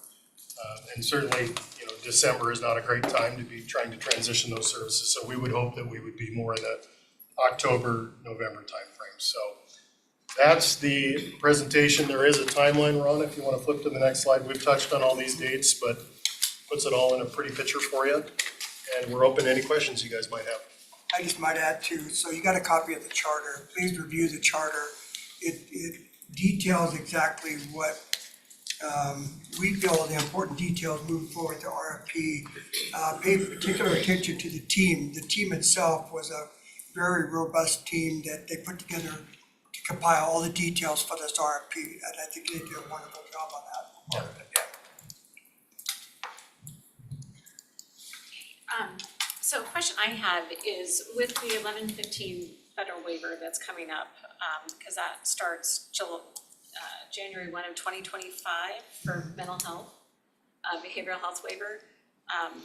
Is that in this proposal that they would be then working to bill, I think is it the MCOs that will be paying those costs instead of us? And so I wanna make sure that we have that in this contract, because if we don't, as we get to that, we're gonna set ourselves back where we're not gonna get, paid for those costs. We're gonna be incurring those costs and they're not gonna be billing the MCOs. And I know they do this with other counties across the state of Washington, so we wanna make sure that that is in this request for proposals, so that way we know that, because it's my understanding NAFCare is the one who does the mental health, behavioral health diagnosis and all of that, so that should be a eligible cost for To build back. to build the MCOs, and it should be on them, I think, to build the MCOs. Now, our behavioral health team would have to then bill, I think, separately with the MCOs. So I just wanna make sure that we're setting ourselves up for success come January 1 of 2025. We'll make sure that's added into. Yeah, and in terms of the RFP, we have very general language about that, but as we get into contracting, we will get in much more detail on that, yeah. Okay. So there's some, again, we're high level in the RFP, we'll have discussions during the RFP evaluation when we deep dive with the number one proposal company, and then assuming they give us, the right responses, then we'll move into contracting and we'll actually outline all of that. We may wanna have a mention of the 1115 waiver in the RFP, just so they know that they need to be aware of what it is and how it's gonna be handled. Sure. I mean, I think that's gonna be better to have it in the RFP than waiting for the contracting side, so that way they're at least constructed to do their homework on it as well. Homework, yeah. I like that idea, and in fact, put it on them to say how they're going to address it and Prepare do their to- billing and all that stuff, so it's upfront, they're expected to do that. Sorry if that I like adds that. just a little bit to it, but it's like, we gotta make sure that's in there, otherwise we're gonna lose that opportunity. And, we're trying to seek that, I mean, as WASAC, we're trying to say, it's hard to do behavioral health if you don't have their physical health taken care of, and so looking for the future to get the waiver on physical health as well, which the state hasn't chosen to do, but could in the future. So we just wanna make sure we've got that opportunity in there.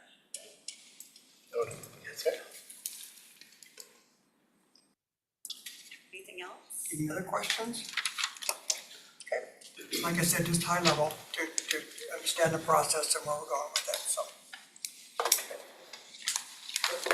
Thank you. Mike, do you wanna just remind the commissioners about the Geiger lease that's on this afternoon, or? Yeah, we can talk about that too. Sure. Yeah. So on the consent agenda tonight, or this afternoon, will be the Geiger lease. It's already gone through legal. Legal has done their work and worked back and forth with Geiger on the details.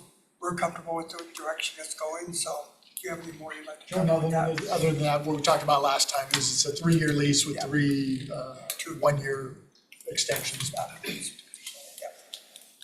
And I just wanna say thank you for all your hard work in putting the proposal together and all of that too, so. Thank Ken. I know it's a lot of work, so I appreciate it. Thank you. I'm sorry, Amber, did you have another? Thanks, Kim. Thanks, Kim. No. I was just gonna say, there were some things that legal wanted to clean up, right? Yes. With the Geiger And lease, we got all those things and that has gone back and addressed. forth with. Yes, we got all those addressed. Okay, So awesome. all good. Thank you. Okay, Thank you awesome. to everyone, Thank you. lawyers included. That's right, thank the lawyers, don't forget the lawyers.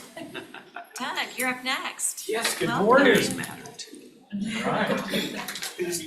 The best for last. No, I think I have a real easy one. Thank you, board, for your time this morning. We are, perfect, graphics up there. We have been working away, trying very hard to meet our deadline here that is fast approaching come the end of the month to wrap up kind of the first phase, if you will, of improvements prior to the season, and we need some electricity and some upgrades. So specifically, we have 3 electrical service agreements that will help provide power to the expanded new home clubhouse, the future strength and conditioning building, the brand new lights that are out there, the field lights, which are really exciting, but they need a little bit of time to work through those. And so with the ability to execute these agreements, I think we'll keep them on track to run that power either late this week or early next week, or a combination thereof. So it's been reviewed and approved by legal, and the risk manager has also reviewed and approved the indemnification language. We have budget, of course, and happy to answer any other questions. So the purpose of the agreements are just, it's a new connection point, is that what it is? They're up either a new connection point for like the maintenance building. The lights, we're actually having to refeed it because a former point of connection was disturbed when we expanded the visiting clubhouse on the first base side, and it is an upgrade as well. So they had to upsize, so there's been a lot of tunneling and underground boring and trenches and all of that. So some of them are new feeds and some are upgraded feeds as well. And we'll the maintenance building, for example, is being sized to also accommodate the future video board and upgraded scoreboard. So there's going to be some really exciting things happening, and this infrastructure is necessary to help us complete those items on the list and provide a little bit of time for troubleshooting. And this is gonna be on this afternoon's agenda Yes, as well. yes, and we really appreciate your help with that. Timeliness to make sure that we have lights for the When opening Yeah. day. When is opening day? It's Yes. coming up soon. April 5th or 6th. Oh my gosh, goodness. yeah, I don't know why it's- April 3rd comes to mind, but that first Oh my weekend, I goodness. think there may be 3 days of games and Great week. but they're really doing a great job out there. The lighted construction has just been excellent to work with, and everyone is, rowing together in the same direction, as they say, so we've been really pleased. And the accelerated time frame was not because of our team's lack of planning. We were waiting on the vendor to get their information to us. They've been on it all along, so appreciate your ability to consider this afternoon. I would think the batters will have a hard time if we don't get the lights turned on my opening day, so. Yes. It'd be a shortened game. Yeah, pitchers might like it. I'm trying to figure out who would benefit from that, but Exactly. probably good to No. get the lights on. No, and I just wanna say thank you, Doug, for all your hard work, cause I know it's been a lot of extra work on your part to get this all done and done quickly and all of that, and I actually got to take a tour the other day, last week, Good, so good. to see what was going on, so it's exciting. It's really coming together, it is. Yeah, Yeah, no. it's really impressive. And like I said, it's amazing to think that opening day is soon. It's not that far off, so, yeah. A few weeks out. In fact, I should be getting a weekly report I'll distribute to all the boards so you can see some photos of the progress. And so I should have that sometime this week, and I'll forward that on to you as well. It's just fun. So whatever you see now, it's gonna look completely different, like 2 weeks from now. They're just, all the finishing touches are coming together, so it's fun to see that. Yeah. They've really been working. No, excited, and like I said, I know you have too, so Thank you, Doug. thank We've you, been appreciate it. working hard, trying to keep up. Thank you very much, and if there's no questions, I'm not Appreciate seeing your any other time. questions. No. perfect, Oh, wait, thank you. Mr. Jordan, Looked like April 5th. April 5th. Very good. Okay. For the record. Yeah, gotta get it right. I gotta put it on my calendar. Yeah. Very good. Thank Okay. you. Thank you. Still, so 6:35 start, you gotta have lights on. Oh, gosh. Yeah, it's not an afternoon game. No. When? Yeah, that's for the miscellaneous. We can go to miscellaneous, are they ready? They are. Okay, yeah, come on in, let's just do it. Sorry. Oh, Melanie's will be like, let's see, okay. Now, so do we have, not yet. okay, so we have Collins. They would be. Okay, okay, so yes, so we'll go ahead and do, sorry, I wasn't sure who we were saying was ready and not, so. Okay, so we're gonna skip down to 3B, which is a letter of support to the Washington State Association of Counties regarding the Council of Defense proposed revised standards for indigent defense and caseload limits. I don't know if that already went in because they did have their hearing. Yep. And I don't know if you would like to talk about the hearing and what happened, or I got a briefing this morning, so. I got the briefing on it, I think Victoria I, part of it tomorrow. yeah, I attended via Zoom on Friday. At least coming into the meeting, the Washington Defenders Association, WDA, kind of the information we were getting was we were expecting the Board of Governors to delay the vote. So it was a little surprising that it actually passed 12-1 after 3 hours of discussion. That's what Wasack was saying as well this morning on my executive team call. And that letter was part of the materials that were sent out, and I believe everyone confirmed, because there were various submissions that came beyond just what the CPD presented, and so I think that was something that was part of the materials as well. I think we all got the information from Wasack last week, correct, on what those new standards were gonna be, and kind of there's a phasing in of them, and yeah, I think everyone thought there was gonna be a delay of it, but there's not, so it goes now to the state Supreme Court for ratification, is that? So at this point, it is considered a Washington State Bar Association guideline. And so there is an RCW that says the counties have to look at those guidelines when they're doing their public defense contracts. But it will only become a court rule if the Supreme Court adopts it as such. In our current court rule, they did not adopt all of the WSBA guidelines. There were certain sections they reserved on and did not fully adopt.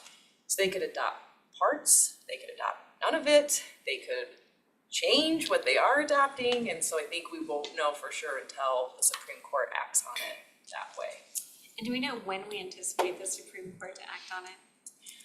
I know that they have been asking the CPD to speed this up, and so originally they wanted this done like in November. Obviously CPD had to ask for some delays and grace there before they finished their work. So I don't know how quickly they're going to work. I can certainly let you know if I find that out through the WDA. Yeah, I mean, I know, as Wasack, we have our lawsuit that has a hearing next week. Discussions were that if this happens, it's a phase-in cycle of it happening, so it's a somewhat gradual, but I didn't realize on the back end of the phasing in, all the additional staff and support, and what that will really cost, as well as just, as you know, do we have attorneys that can fill the positions, moving forward as we start to phase it in, since we're down attorneys at this point in time, let alone if we're gonna have a social worker that has to be have a master's level clinician on staff for every 4 attorneys. I don't know how we fund that when we can't even get co-deployed teams filled. So there's a lot of concerns that we're just I'm hearing this morning, so I'm just kind of putting this all out there to everybody.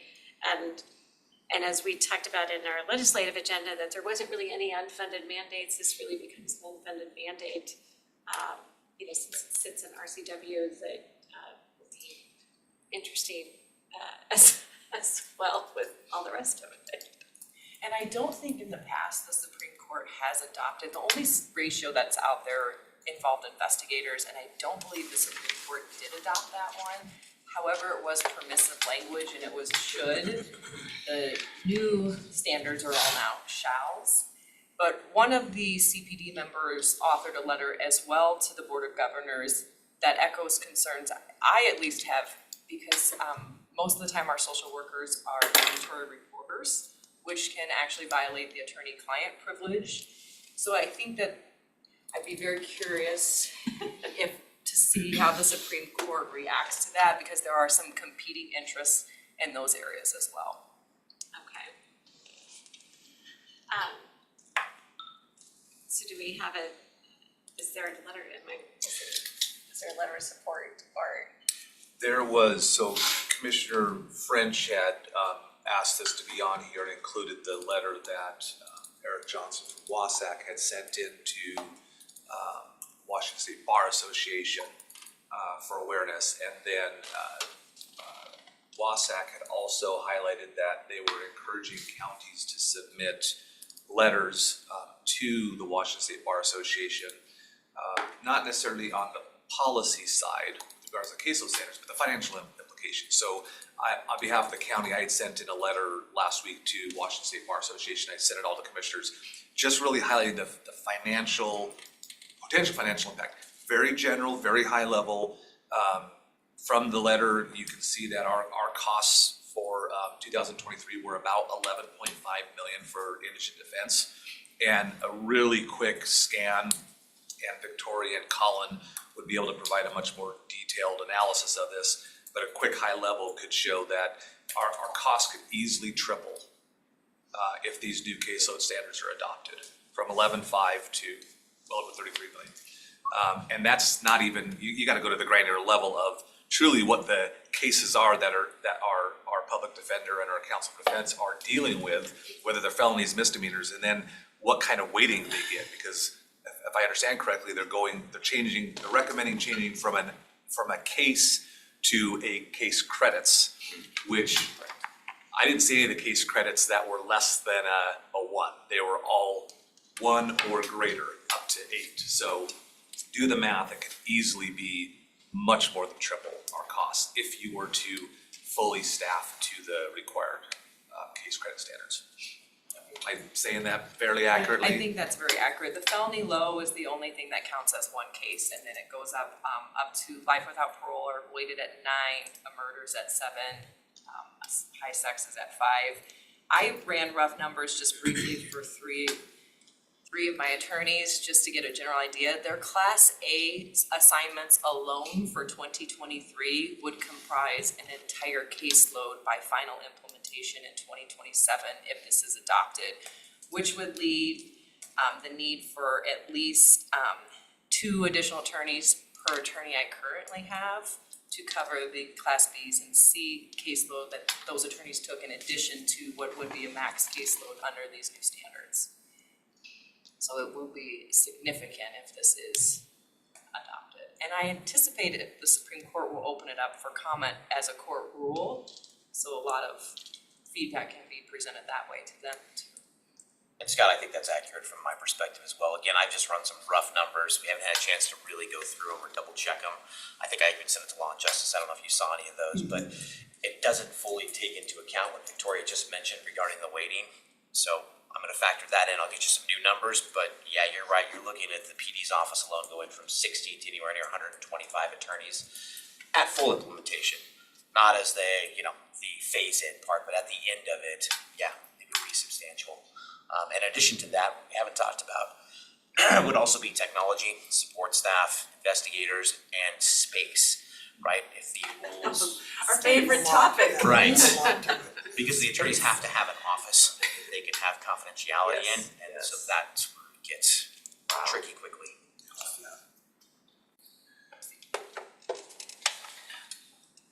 Thank you, Madam Chair. So I hadn't heard about the social worker element of it, so that's interesting. So rather than refer clients to, community partners that have social services, this would be the proposal is to have a social worker on staff at the county? Yeah. So it says in public defense agencies, a minimum of one full-time mitigation specialist or social worker shall be employed for every 3 full-time trial court level attorneys. 1 for every 3? Yes. Oh, yeah, no, it's not just. Oh, wow. And to be honest, we say social workers because mitigation specialists are even more expensive. And usually they're hired as experts, not as just, and then the ratio for investigators is 1 full-time investigator for every 3 full-time trial court level attorneys, and then 1 full-time legal assistant or paralegal for every 4 full-time attorneys. And Colin, just that you said fully implementation, 120 attorneys. So 40 social workers, where are we gonna find 40 social workers? Well, we're gonna find another. SWU. Yeah, where are we gonna find the extra 60 attorneys? A lot of these questions. Oh. And we're behind on the pay scale anyway, so it's like,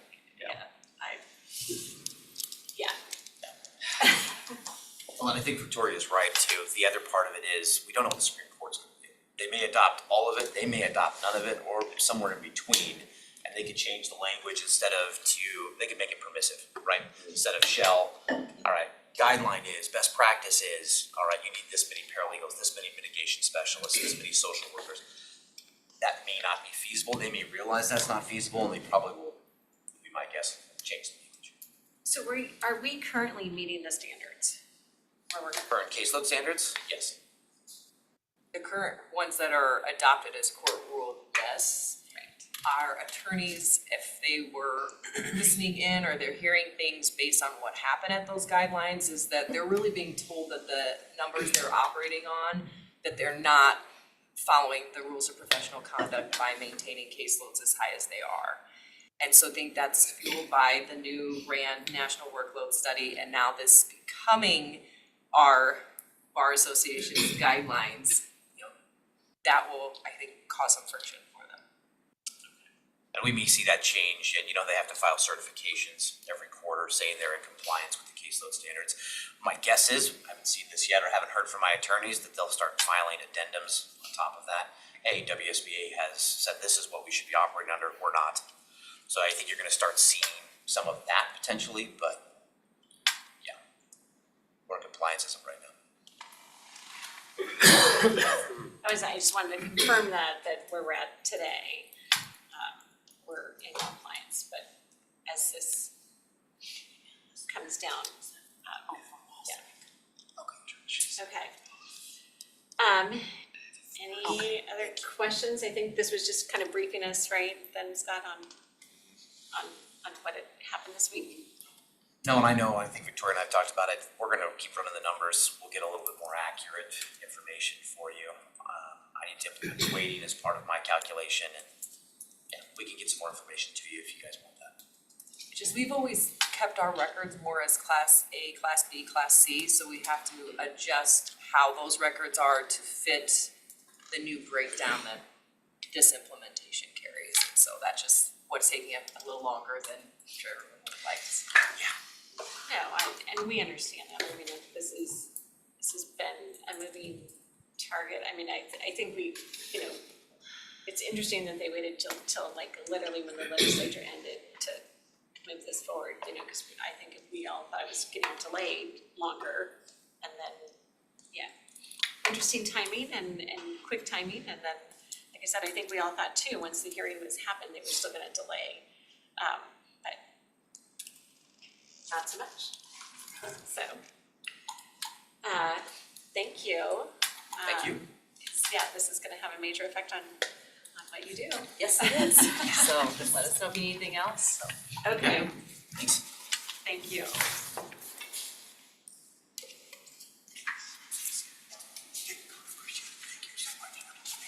Okay, so I think, Melanie?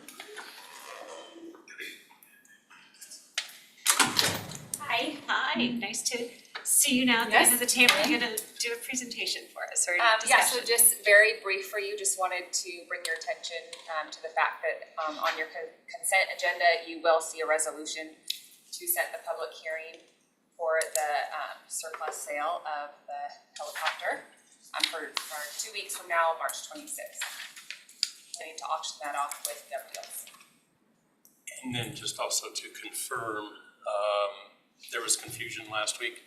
The commission is paid by the buyer, so it's an add-on to the bid. It does not come to us. We do not pay. That's paid directly to GovDeals.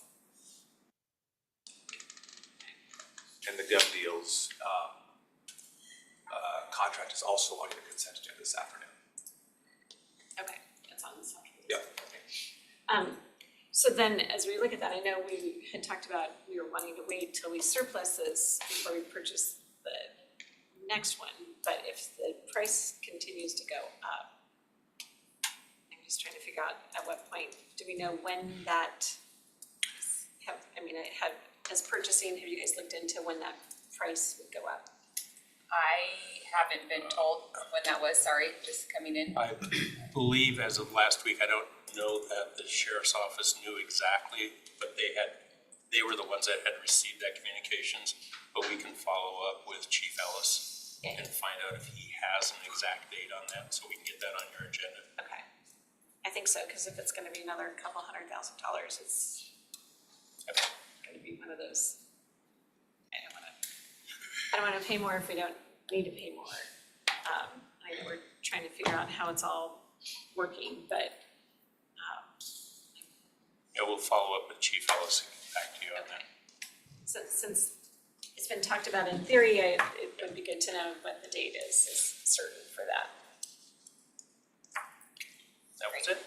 Okay, thank you. Great, thank you.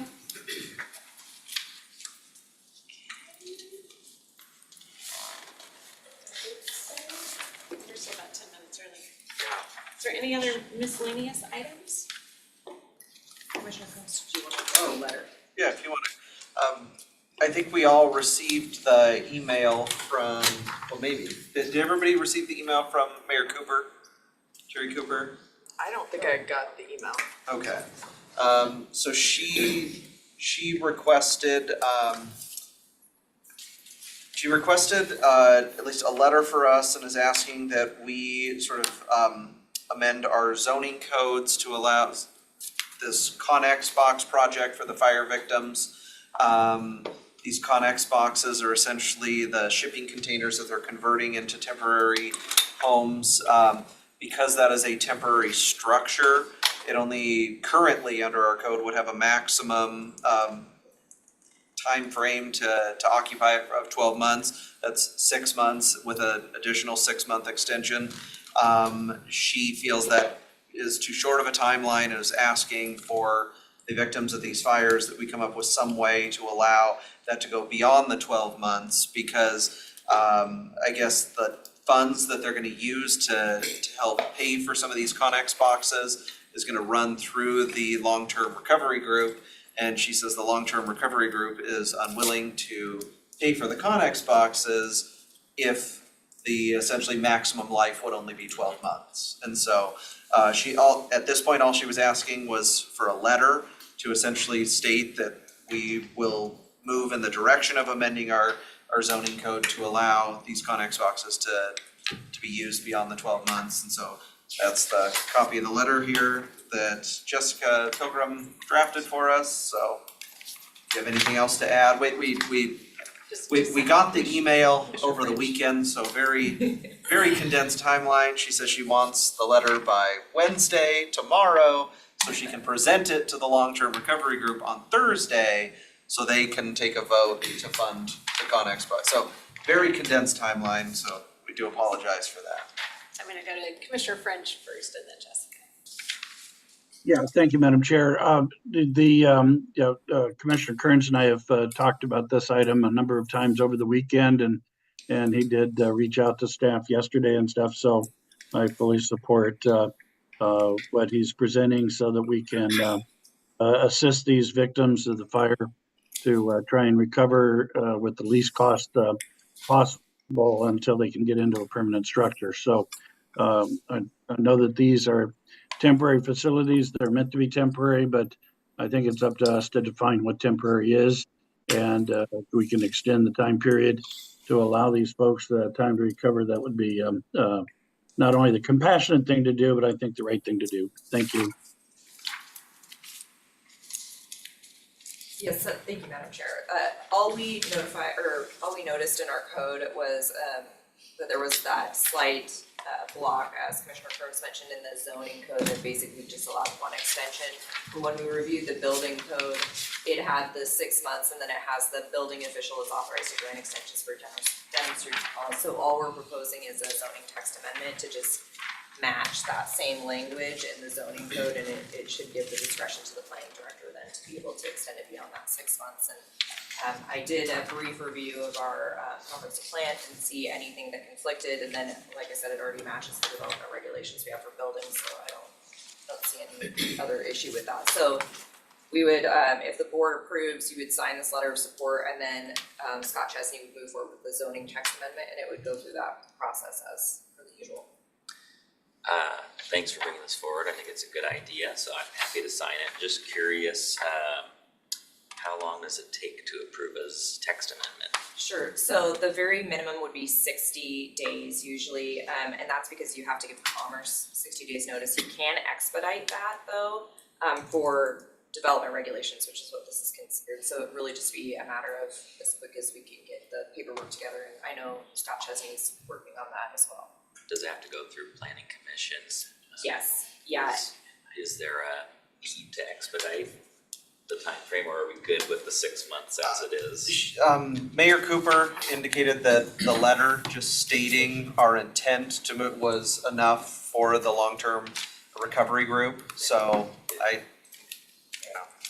as long as we can get it done before the 6 months expires, which sounds like we can do, would be good. Commissioner French? Yeah, thank you, Madam Chair. Correct me if I'm wrong here, but aren't we still operating under a state of emergency with regard to the fires? And doesn't that state of emergency allow us some additional flexibility with regard to adopting these kind of ordinances? Yes, and we could also do an emergency ordinance. I just don't know that it's necessary in this case, and that usually ends up being a lot more work just because you're implementing it and you're declaring the emergency, and then you end up having to do it anyhow. And in this case, Mayor Cooper indicated that all she needed was the letter, and then we can get the rest done in 60 days. So I think we can do it the traditional path and just still be fast. But if not, we do have that as a backup plan. Thank you, Madam Chair. So this then, I just wanted to make sure I understood what you said. This language matches the language in the zoning code related to buildings. So this, it matches the language in the building code. So there's the In the building code when it talks about temporary structures. Yes, and so I cut and pasted that in the letter. That's the International Building Code is the 108.1. That's the language that's down there.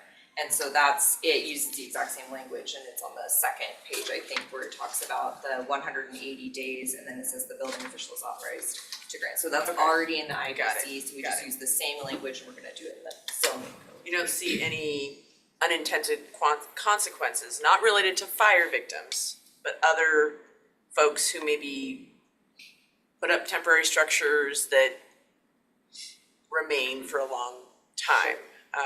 The intent was giving the discretion to the planning director for the demonstrated cause would give him the discretion to say this is not the intended cause, basically. So there's always that concern, but you have to have that demonstrated cause.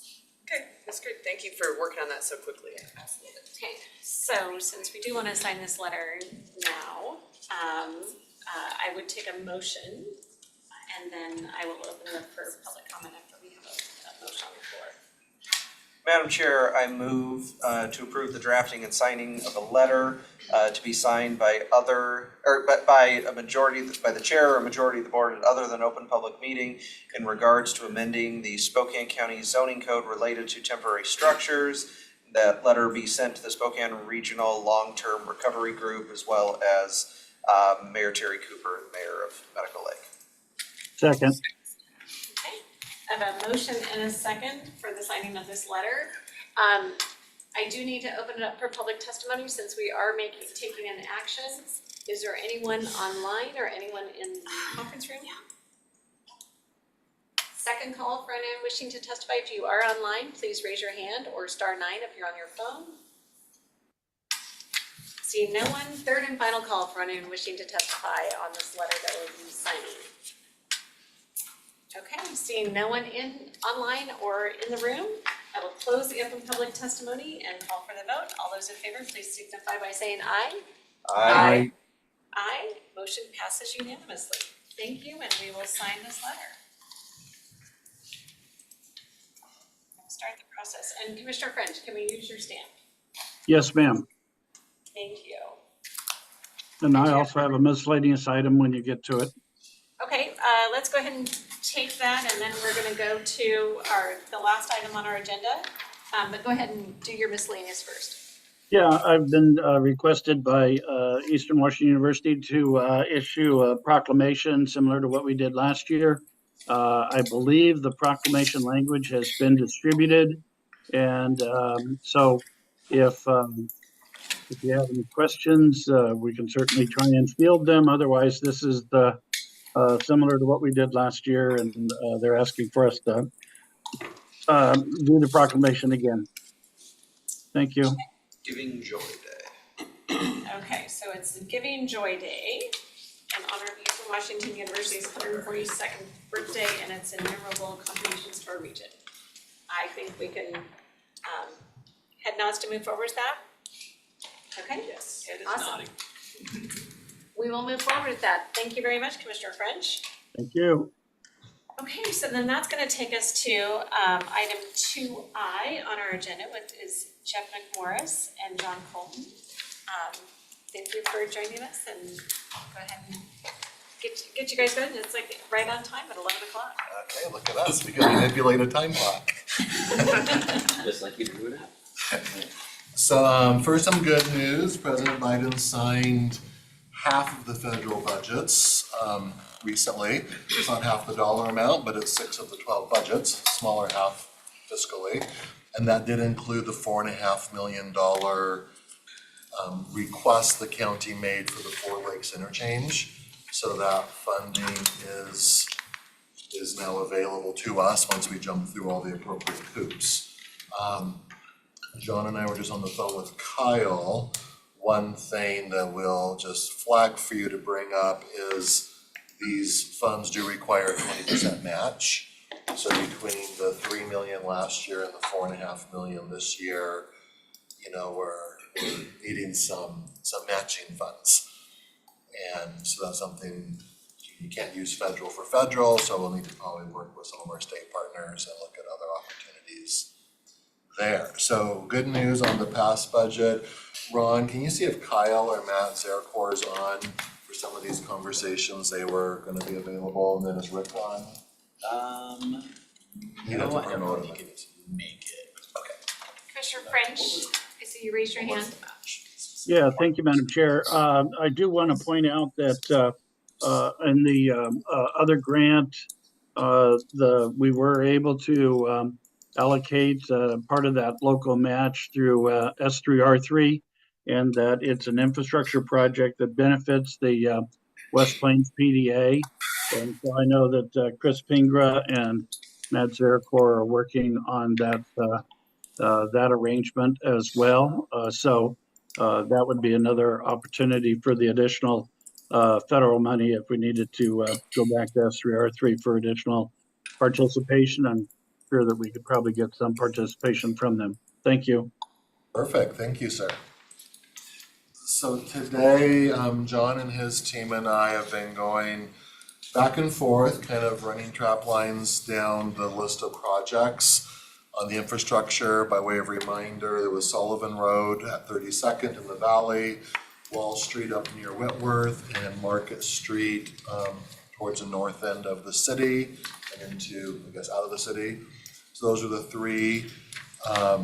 We've also done work around the Crisis Stabilization Center and the possibility of expanding a under 24-hour sobering center there. So those are the 4 one-pagers that you have in front of you. Some of the issues are 2 of these, Saltese and Market, are not on the STEP. What is the STEP? State Transportation Nice acronym. It's an acronym. The Senate, you go back to the page we had on Senate rules and House rules a few weeks ago. The Senate will not look at transportation projects that are not on the STEP. So of those 3, Sullivan at 32nd and the Saltese, Wall and Market. Wall is the only one eligible for the Senate because of the STIP requirement. All 3 are eligible for the House on that they're on our 6-year CIP, but the House has the federal nexus requirement. And we could make some federal nexus arguments. Would they be as strong as other projects that the House is looking at? That could be debatable. So those are some challenges around that at this point. We're also getting some more breakdown of numbers around the stabilization center. But let's start with infrastructure based on the House Senate rules. Which direction do you want us to go, or do you want us to explore some other options? Well, I think just hearing that, I mean, if it's not on this, if those are requirements, I mean, we wanna put a project forward that has a good opportunity of getting funding, and so then these would not. The Wall Street is on the STIP. So that's one to consider on the Senate side. Could you explain how does a project get on the STIP? Yeah, did we take action to? No, I think, doesn't it have to go through SRTC? Yeah. Yes, that's accurate. So, yeah, Got it. it's gotta go through SRTC. Okay. I will also say from the House side, while Rob, On SRTC? It's coming up. Commissioner French, I'm sorry, you unmuted, so. Well, I just wanted to respond to your question, Madam Chair. Yes, the SRTC adopts a list of priority projects as part of the STIP. I think we do it every other year. And so, but yeah, we did, or I think either at the end of last year or first part of this year, we did adopt that list. So we'll just wanna make sure that we work to get these on that in the future. So, okay, so go ahead, Jeff. So based on that, I mean, at this point, do we want to take Sullivan and mark it out of contention?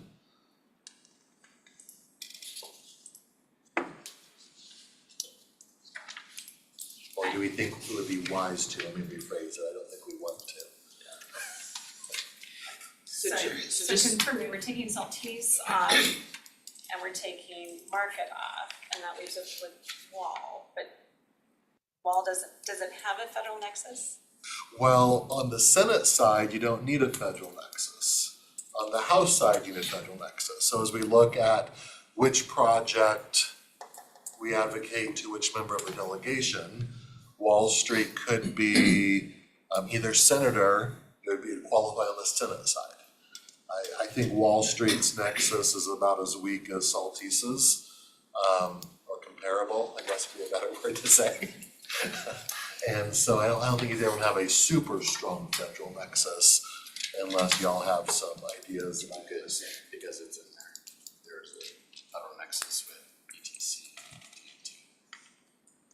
On Wall Street, okay, just say it out loud. So it is in an area of the county, it's considered disadvantaged in the transportation cost burden category by USDOT's Equitable Transportation Community Explorer mapping tool. So that's helpful. You also have got, commodity transport, there's a transit aspect, you've got safety, of course, congestion, which can play in the climate, economic development. There are things we can communicate about it. And I would say of the three, it also has the strongest federal nexus.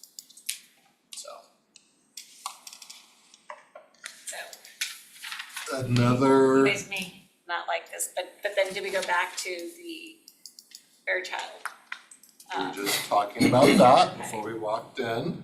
I'm sure that would make Commissioner French very happy, but I mean, that has a strong federal nexus. It's, even though the base isn't gonna be ready for it by the time if we got this in, construction, we're gonna be Couple years couple out. years out. You wanna share your conversation with the base? So I talked to, and they're not speaking officially on behalf of, Right.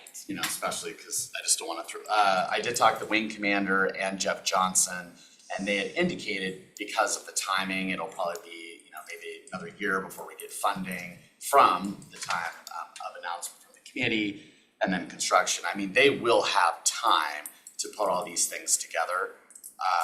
At least they would provide a letter of support is the point, which would be incredibly helpful for our application.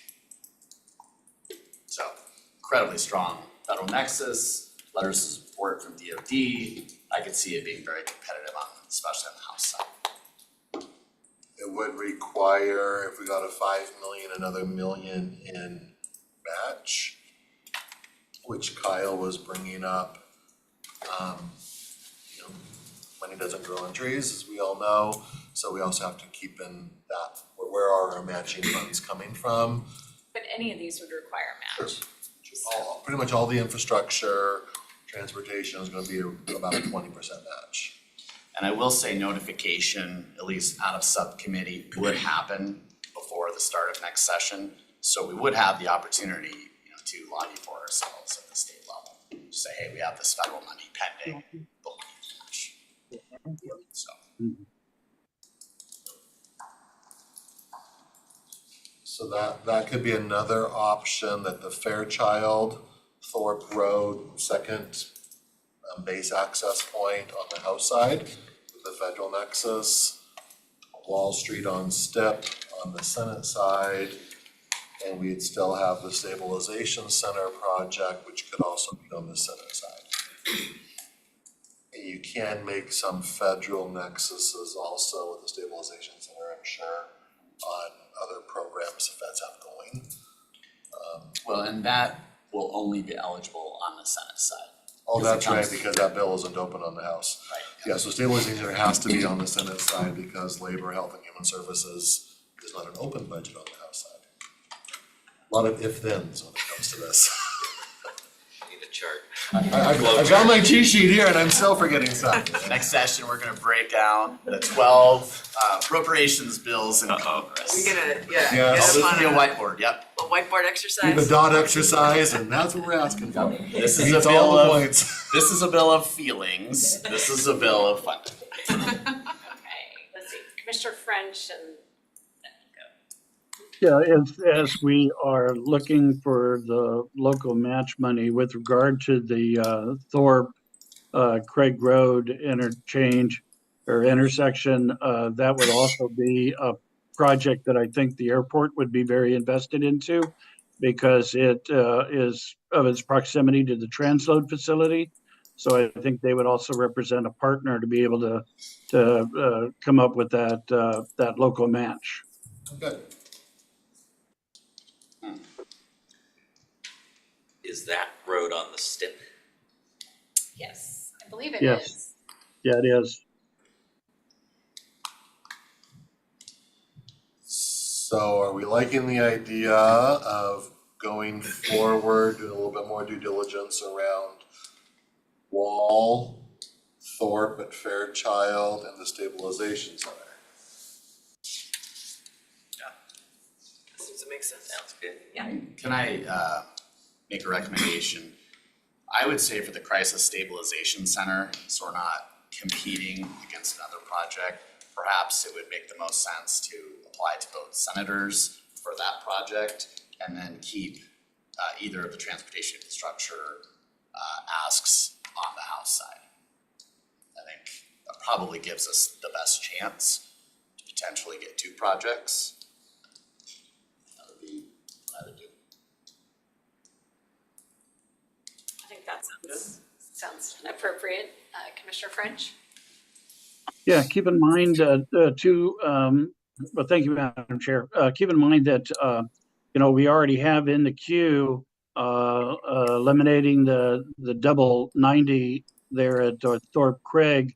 And if we could get additional funding to be able to do the improvements to Thorpe, to the gate of Fairchild, both of those projects could be combined together and we might be able to get some economies of scale by having both projects done as opposed to having to pay for double amortization and everything else to do the project separately. So there might be some synergies to combining those two projects together. Thank you.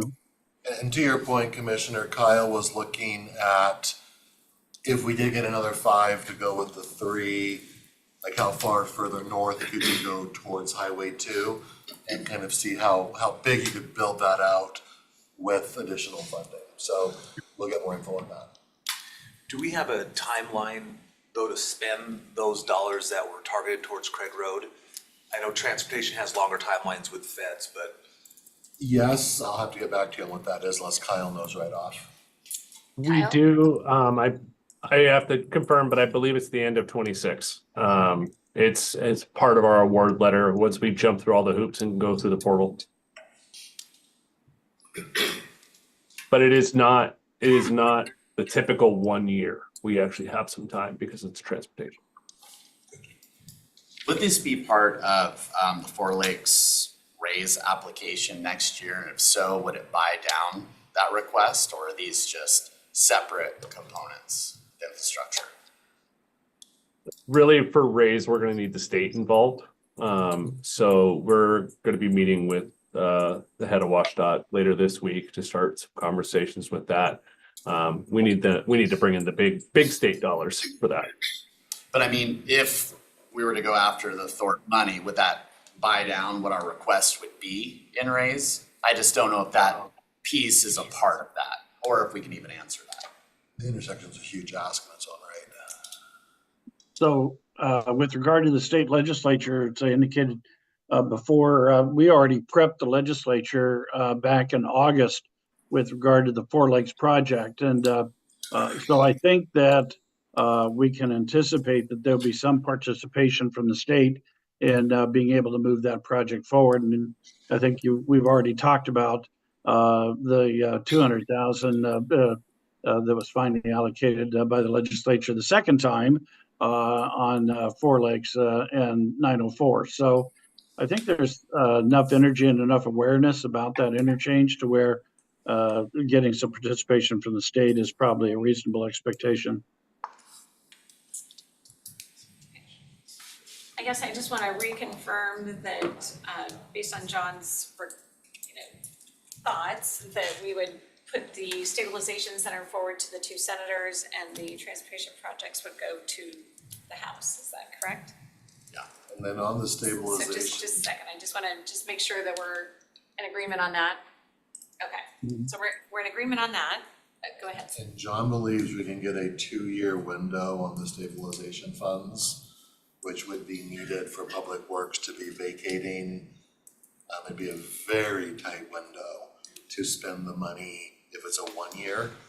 Tight enough it probably wouldn't actually exist in the end. It's about a 4-month window, best case scenario. And we all know projects right now, so we are confirming that 2-year window. Well, yeah, because I mean, if you're moving out desks next week, right, I mean, you've still got time until the next appropriations bill is even passed before that shot clock starts. So you've got plenty of time there, and then even if it was just a year for construction, which it would be even more, you'll have plenty of time. I think the only outstanding information piece that we have to know, we did get a price per square foot. We just have to have the more granular breakdown so that we can provide in the appropriations form. I talked to one Senate office. They said we don't have to have bids, just a general knowledge of kind of what this breakdown cost would be. Okay, I'm gonna go to Chris Jordan then. I was gonna ask on the crisis stabilization, do we feel like we're on a good track to have a kind of rough budget or whatever is needed? And then do we think that we could get support from the city in terms of endorsing that, or perhaps putting some opioid dollars in, anything along those lines to make it more of a joint partnership? Yes and yes. Very good. We have looked with Justin and I are estimating about it, probably 10 to 12 million dollar project. So, 5 would be your maximum most likely. So you would need opioid or mental health or something else. Thankfully, those are sources that we actually have funds available on. Could also make the request stronger that we have such a 50% or better match available with local funds. So we're gonna ask for the full 5 million. That would be my suggestion. Yeah, I just wanna make sure for the commissioners they're tracking the timing of this. A number of us had met last week and talked about kind of the domino effect. So Kyle's team, of course, is working on the new public works facility over at the Wilbur Vault. His timeline, and Kyle, correct me if I misstate, his timeline is targeting end of Q3, September-ish timeframe for completing the construction to be able to move people over. There may be an opportunity to start moving people over as early as June, but that's soft and squishy. So that was kind of informing us of, well, if we ask for a 1 year, or if we ask for monies that have to be spent by October of '25, that's not doable. We don't want to turn money back. If we can get 2 years of a time window to spend it, then we're positioned well because we can start working on how we're going to procure the services, doing the design work, and being ready to launch construction by the time Kyle's team moves out in that late summer timeframe. So I think it's really critical for us to make sure that if it's only a 1 year, I don't think we want to apply for it. We will be turning money back. As far as the detail, John, we haven't even started. The commissioners haven't even said go on a design effort on this stuff. So is it truly, if it's 650 a square foot, is it 650 a square foot multiplied by the size of the facility we need? And that's as much detail as is required for the ask? Right. I mean, we'll have to ask the Senate. So two things. Number one, we'll get it in writing in terms of timing, because yes, we will have plenty of time. We're not gonna be pressed. I will get detail on how granular we need to be. But yeah, I mean, people know, the federal government knows that we can't start this process until we have money to do it, so we only get so far down the road. But we'll have all that in writing. I mean, I think the commissioners certainly, sorry, Mr. French, go ahead. No, go ahead and finish. I think certainly the commissioners could say, we're going to start the process because we do have, if they've identified this as a priority with opioid funds and possibly some mental health dollars, we certainly can and probably should get going on a design effort and determining which construction methodology we're going to use for it. So, but it's just a matter of timing about how much detail is needed. Yep. And then how much work we have to do in advance. If it's just high level estimates, I think we can have something together. If it's more granular, it's gonna take some time for us to do that. I mean, I'm not This is talking due April weeks. 1st. Yes, so it has to be high level. We will not have granular information. I'm just making that statement. No problem. And we'll work closely in the next 2 weeks to, all the conversations I've Commissioner had, there's pots of money for design only. So I think, the feds do understand those things. Commissioner French. Yeah, thank you, Madam Chair. I think Scott answered my question in his comments because I started to lose track of, are we talking about the stabilization facility or are we still talking about transportation? And he's clearly talking about stabilization. So I'm stable now, thank you. There you go. Okay, and so on the stabilization, this again, I just want to double check. This is a 16-bed facility again, that we can't go beyond 16 beds for the 23 hour. Right. But just like the other, It's 16 beds, is it? I thought it was. I thought he said up to 20. I don't think Yeah. this is under that It's 16 not. bed rule because it's not an overnight stay. trying to look at this quickly and I wasn't seeing. I don't We think need that's more- flat- Yeah. yeah, fleshed out. Well, and Specifics. these wouldn't be classified as the tell me crisis much. stabilization beds, so, So which are the only ones we're capped on, yeah, these were the sobering Okay. beds. detox, yeah. Okay. Which, I don't know if there's any I limit on wasn't seeing those, a is there? bed. I don't know, I have to go through the. Well, David's Justin, can you see if Justin might be on, Ron? But Justin said a lot of this is actually a chair facility, like you're actually not in beds because it's not an overnight facility. And so, and I believe he was talking 20. I'm pretty sure he said we're not under that 16 Right, bed rule because because we're not in He beds. talked about it, people being able to admit themselves, not just through Yeah, fire walk- and walk-ups, emergency. There's Justin. Hey, answer all our questions, Justin. Good morning, everyone. Thanks for Yes. joining us. You're hearing our questions, right? Yes, so the 23-hour Crisis Relief Center, which is a new facility created by Department of Health, does not have the 16-bed IMD exclusion requirements. And so really the facility is a 23-hour and 59-minute expectation for stabilization and including for sobering. Sobering is a subset of services that do not require the same level of requirement for an inpatient bed facility. So as we begin looking at what the requirements are, there is definitely greater expandability of the facility. And to the point that was made, they call it a chair facility because they do allow for individuals to move between available beds, like sobering if they need to lay down, or to sit in a chair and receive ongoing support services. Now, there is some question on whether or not they could then walk away and they come back and then the 23 hours restarts. But really that implementation of services circles around that 23-hour, 59-minute stabilization period. Thank you, and like you're thinking a $10 million estimate is appropriate, I guess, as long as we have you on the line? Well, looking at, because we did talk to some other providers who've been doing this, as well as King County, who's starting this from the ground up. They estimate it takes about $20 million from their existing one to take a non-existent building and bring it to the ground up right now. That's what they're estimating. And again, they have not gotten bids, so they want to be clear on this. That's not an official estimate. But hearing from behind the scenes, 20 to 25, depending on their expanded use of beds, and their facility would be much bigger than what we're envisioning in terms of the availability. So we think 10 million is a reasonable estimate, not only for the need to create spaces, especially for medical assistance and resource support. Really, we want this to be an expansive facility for people to walk in, to talk to a case manager, maybe see medical, and then walk out. We think that's reasonable, especially as we look at the existing costs with inflation.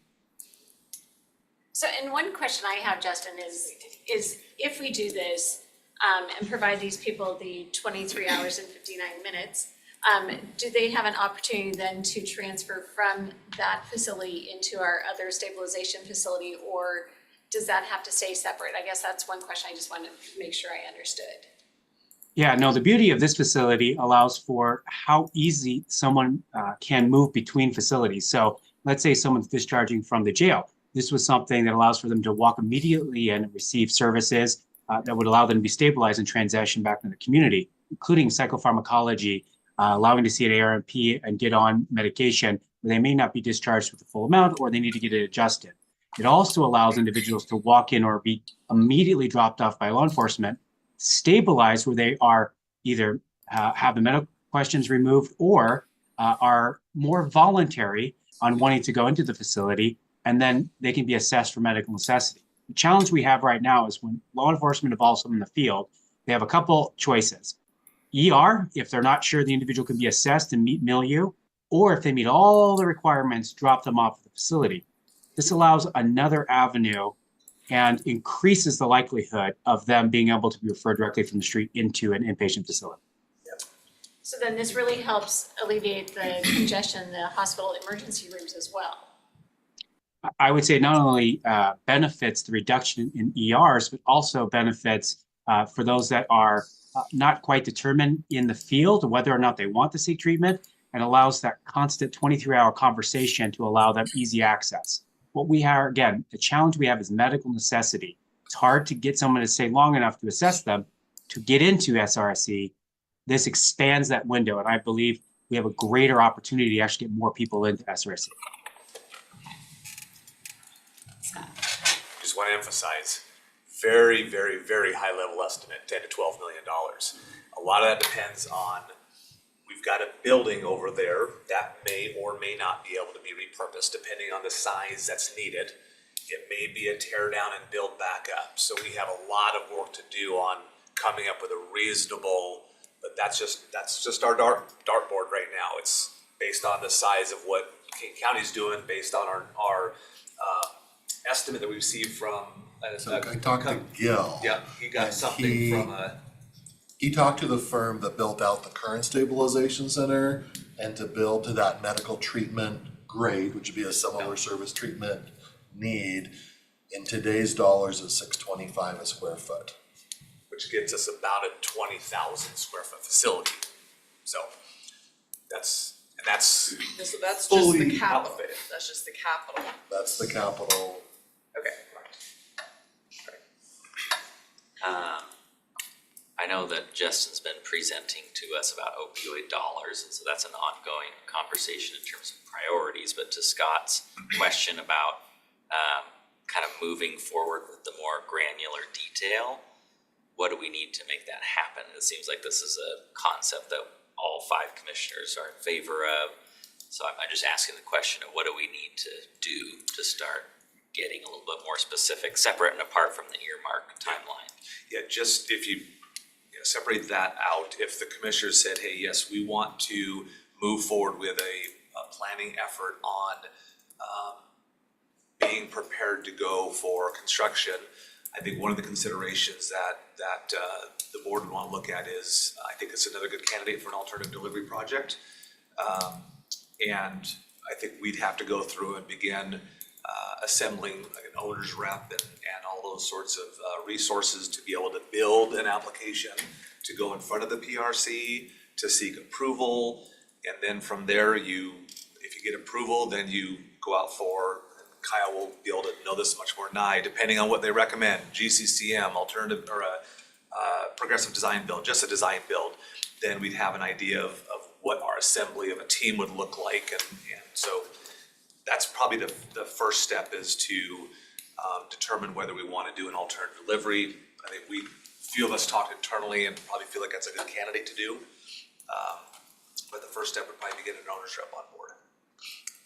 Or seeing if we can get federal funding to help us. Yeah.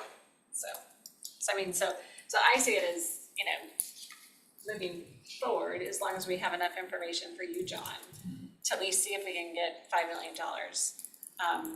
I happened to be at a meeting yesterday with the mayor on Broadlink, and she caught me afterwards and said she would be very supportive of this. I don't know with dollars or not, but that it was just a quick conversation, but she would be very supportive of wanting to support this, because I think we all know it would help our community.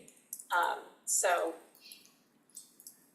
that's what I know there. So, but I think at least we've got to try to see if we can get additional funding to help us.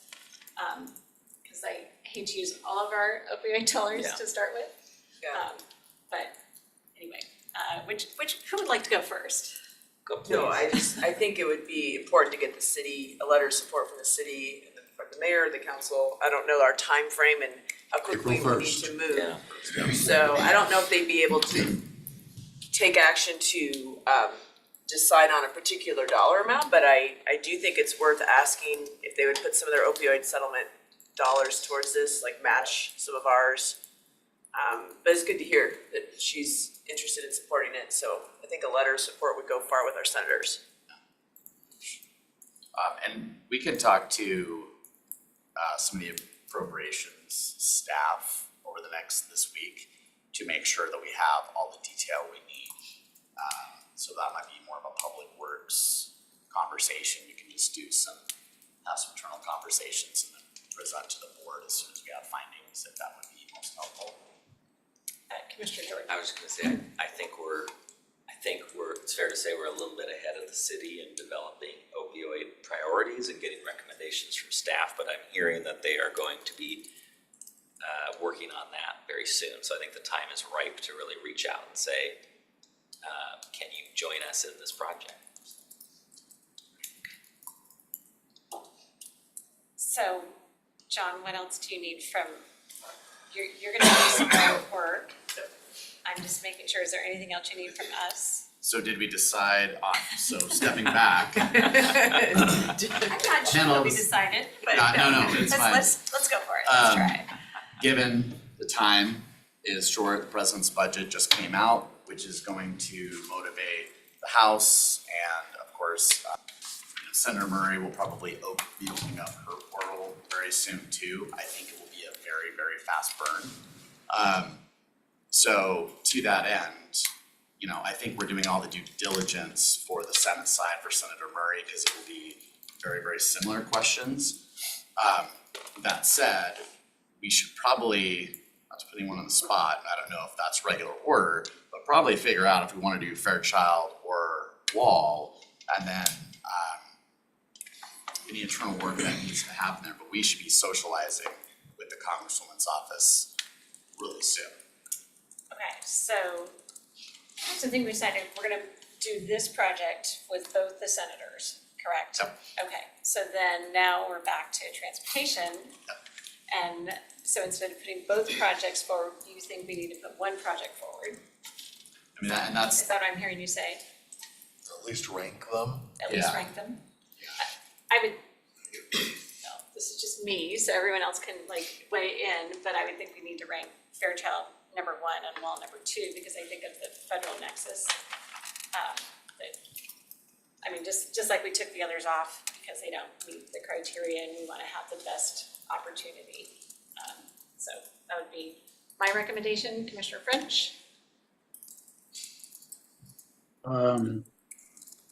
Madam Chair, I think you nailed it. Thank you. Any other thoughts? It makes sense. Do it that way. I know, it's tough, because I hate to see Saltese drop off entirely, which, we all have our districts, but yeah, I wanna give us the best shot to get the funding. So for the Fairchild project, we'll ask for a letter of support from the base. Like is SCR 3 in the airport, 2 others, other ideas on, West like Plains GSI Chamber, would do one. West Plains Chamber, the, I don't know, if any mayors of West Plains cities. so I think in Cantwell's portal, you can only submit 3. Yeah, some will do more, some limit. Okay. Everybody has a little nuance. I think after she got like 800 requests, some people decided to do She was extra like, homework. okay. So let me get to Commissioner French. Yeah, if, I'm just wondering if maybe even a joint letter between the city of Airway Heights and Medical Lake might not be a bad idea, because both those communities will benefit from that second gate, because it'll reduce the amount of congestion and stuff that'll happen out there as they try and eliminate the traffic going through the main gate and stuff. So I can reach out to both mayors and see if them issuing a joint letter, if we can only issue one. Otherwise, I know that both of them would do their individual, but if we're limited on the number of letters, then I'll do a joint letter. I think a joint letter is a good idea to get more bang for your Yeah, buck. I think so too. So we have mayors, I think the base would be a high priority. Number 3, SIA, the airport. I think the airport. yep. Okay, so we will, and then for the stabilization center, we have the city of Spokane, we've discussed. What would other be high priorities? So a couple other additional. Let's see, Justin, are you still on? If there's. Oh, we have to jump off. Okay, What about, go ahead. what about hospitals or, if it's diversionary from Yeah. the ER, Justin, Providence? yeah, your thoughts on additional letters of support? Commissioner Jordan was just saying the hospitals. I think, yes, they would be a great partner, especially since we just wrote them some letter of support for the Department of Commerce. We also might want first responders, if there was ability for the sheriff to also write one as well. That might demonstrate a commitment to the various partners in the field. Okay. Thank you for that. Okay, so Okay. we'll work on those. Awesome. I have a meeting with the sheriff tomorrow, so I'm happy to ask. Thank you. Just meetings all the time, right? Put it on his list. Okay, is there anything else? I have one separate miscellaneous if we're done with this. John, do you have all your questions answered? No, I think this is good. Just making Lots sure. of notes. Okay. Thank you for working with us. I know this is like the first time going through this process this way, so appreciate your efforts with us and walking us through it. Yeah, no, it's been great. Thanks everyone. And it's all uploaded on YouTube if you need to go back. Outstanding. There you To go. see what we said, it's all recorded. It's on Exactly. YouTube. Great. Yeah. So that's all the members' offices, just so they have some watch ahead. I love it. Great. And then available all week if anyone has any questions or anything, and we'll work together. Okay. Great, that's all. Thank you, John. Of course. Okay, Jeff, miscellaneous, you're miscellaneous, because then we're almost done. So, you'll recall 12 months ago, we did a letter of support for inland paper for our conservation project between Mount Spokane and Spirit Lake. We have another request for same type of project. That project has not yet made it all the way through the process, your first project. However, this project would not be competing because it's a different bucket of money that came under the Infrastructure Reduction Act. And so it's non-competitive. This is Stimson Lumber. They have about 190,000 acres across 3 states that they're looking to put in, which is a huge project by these standards. It's kind of a one-time opportunity because of the additional COVID funds that were flowing to a lot of different buckets. Each state has to apply separately. So they're wanting to put it in for what?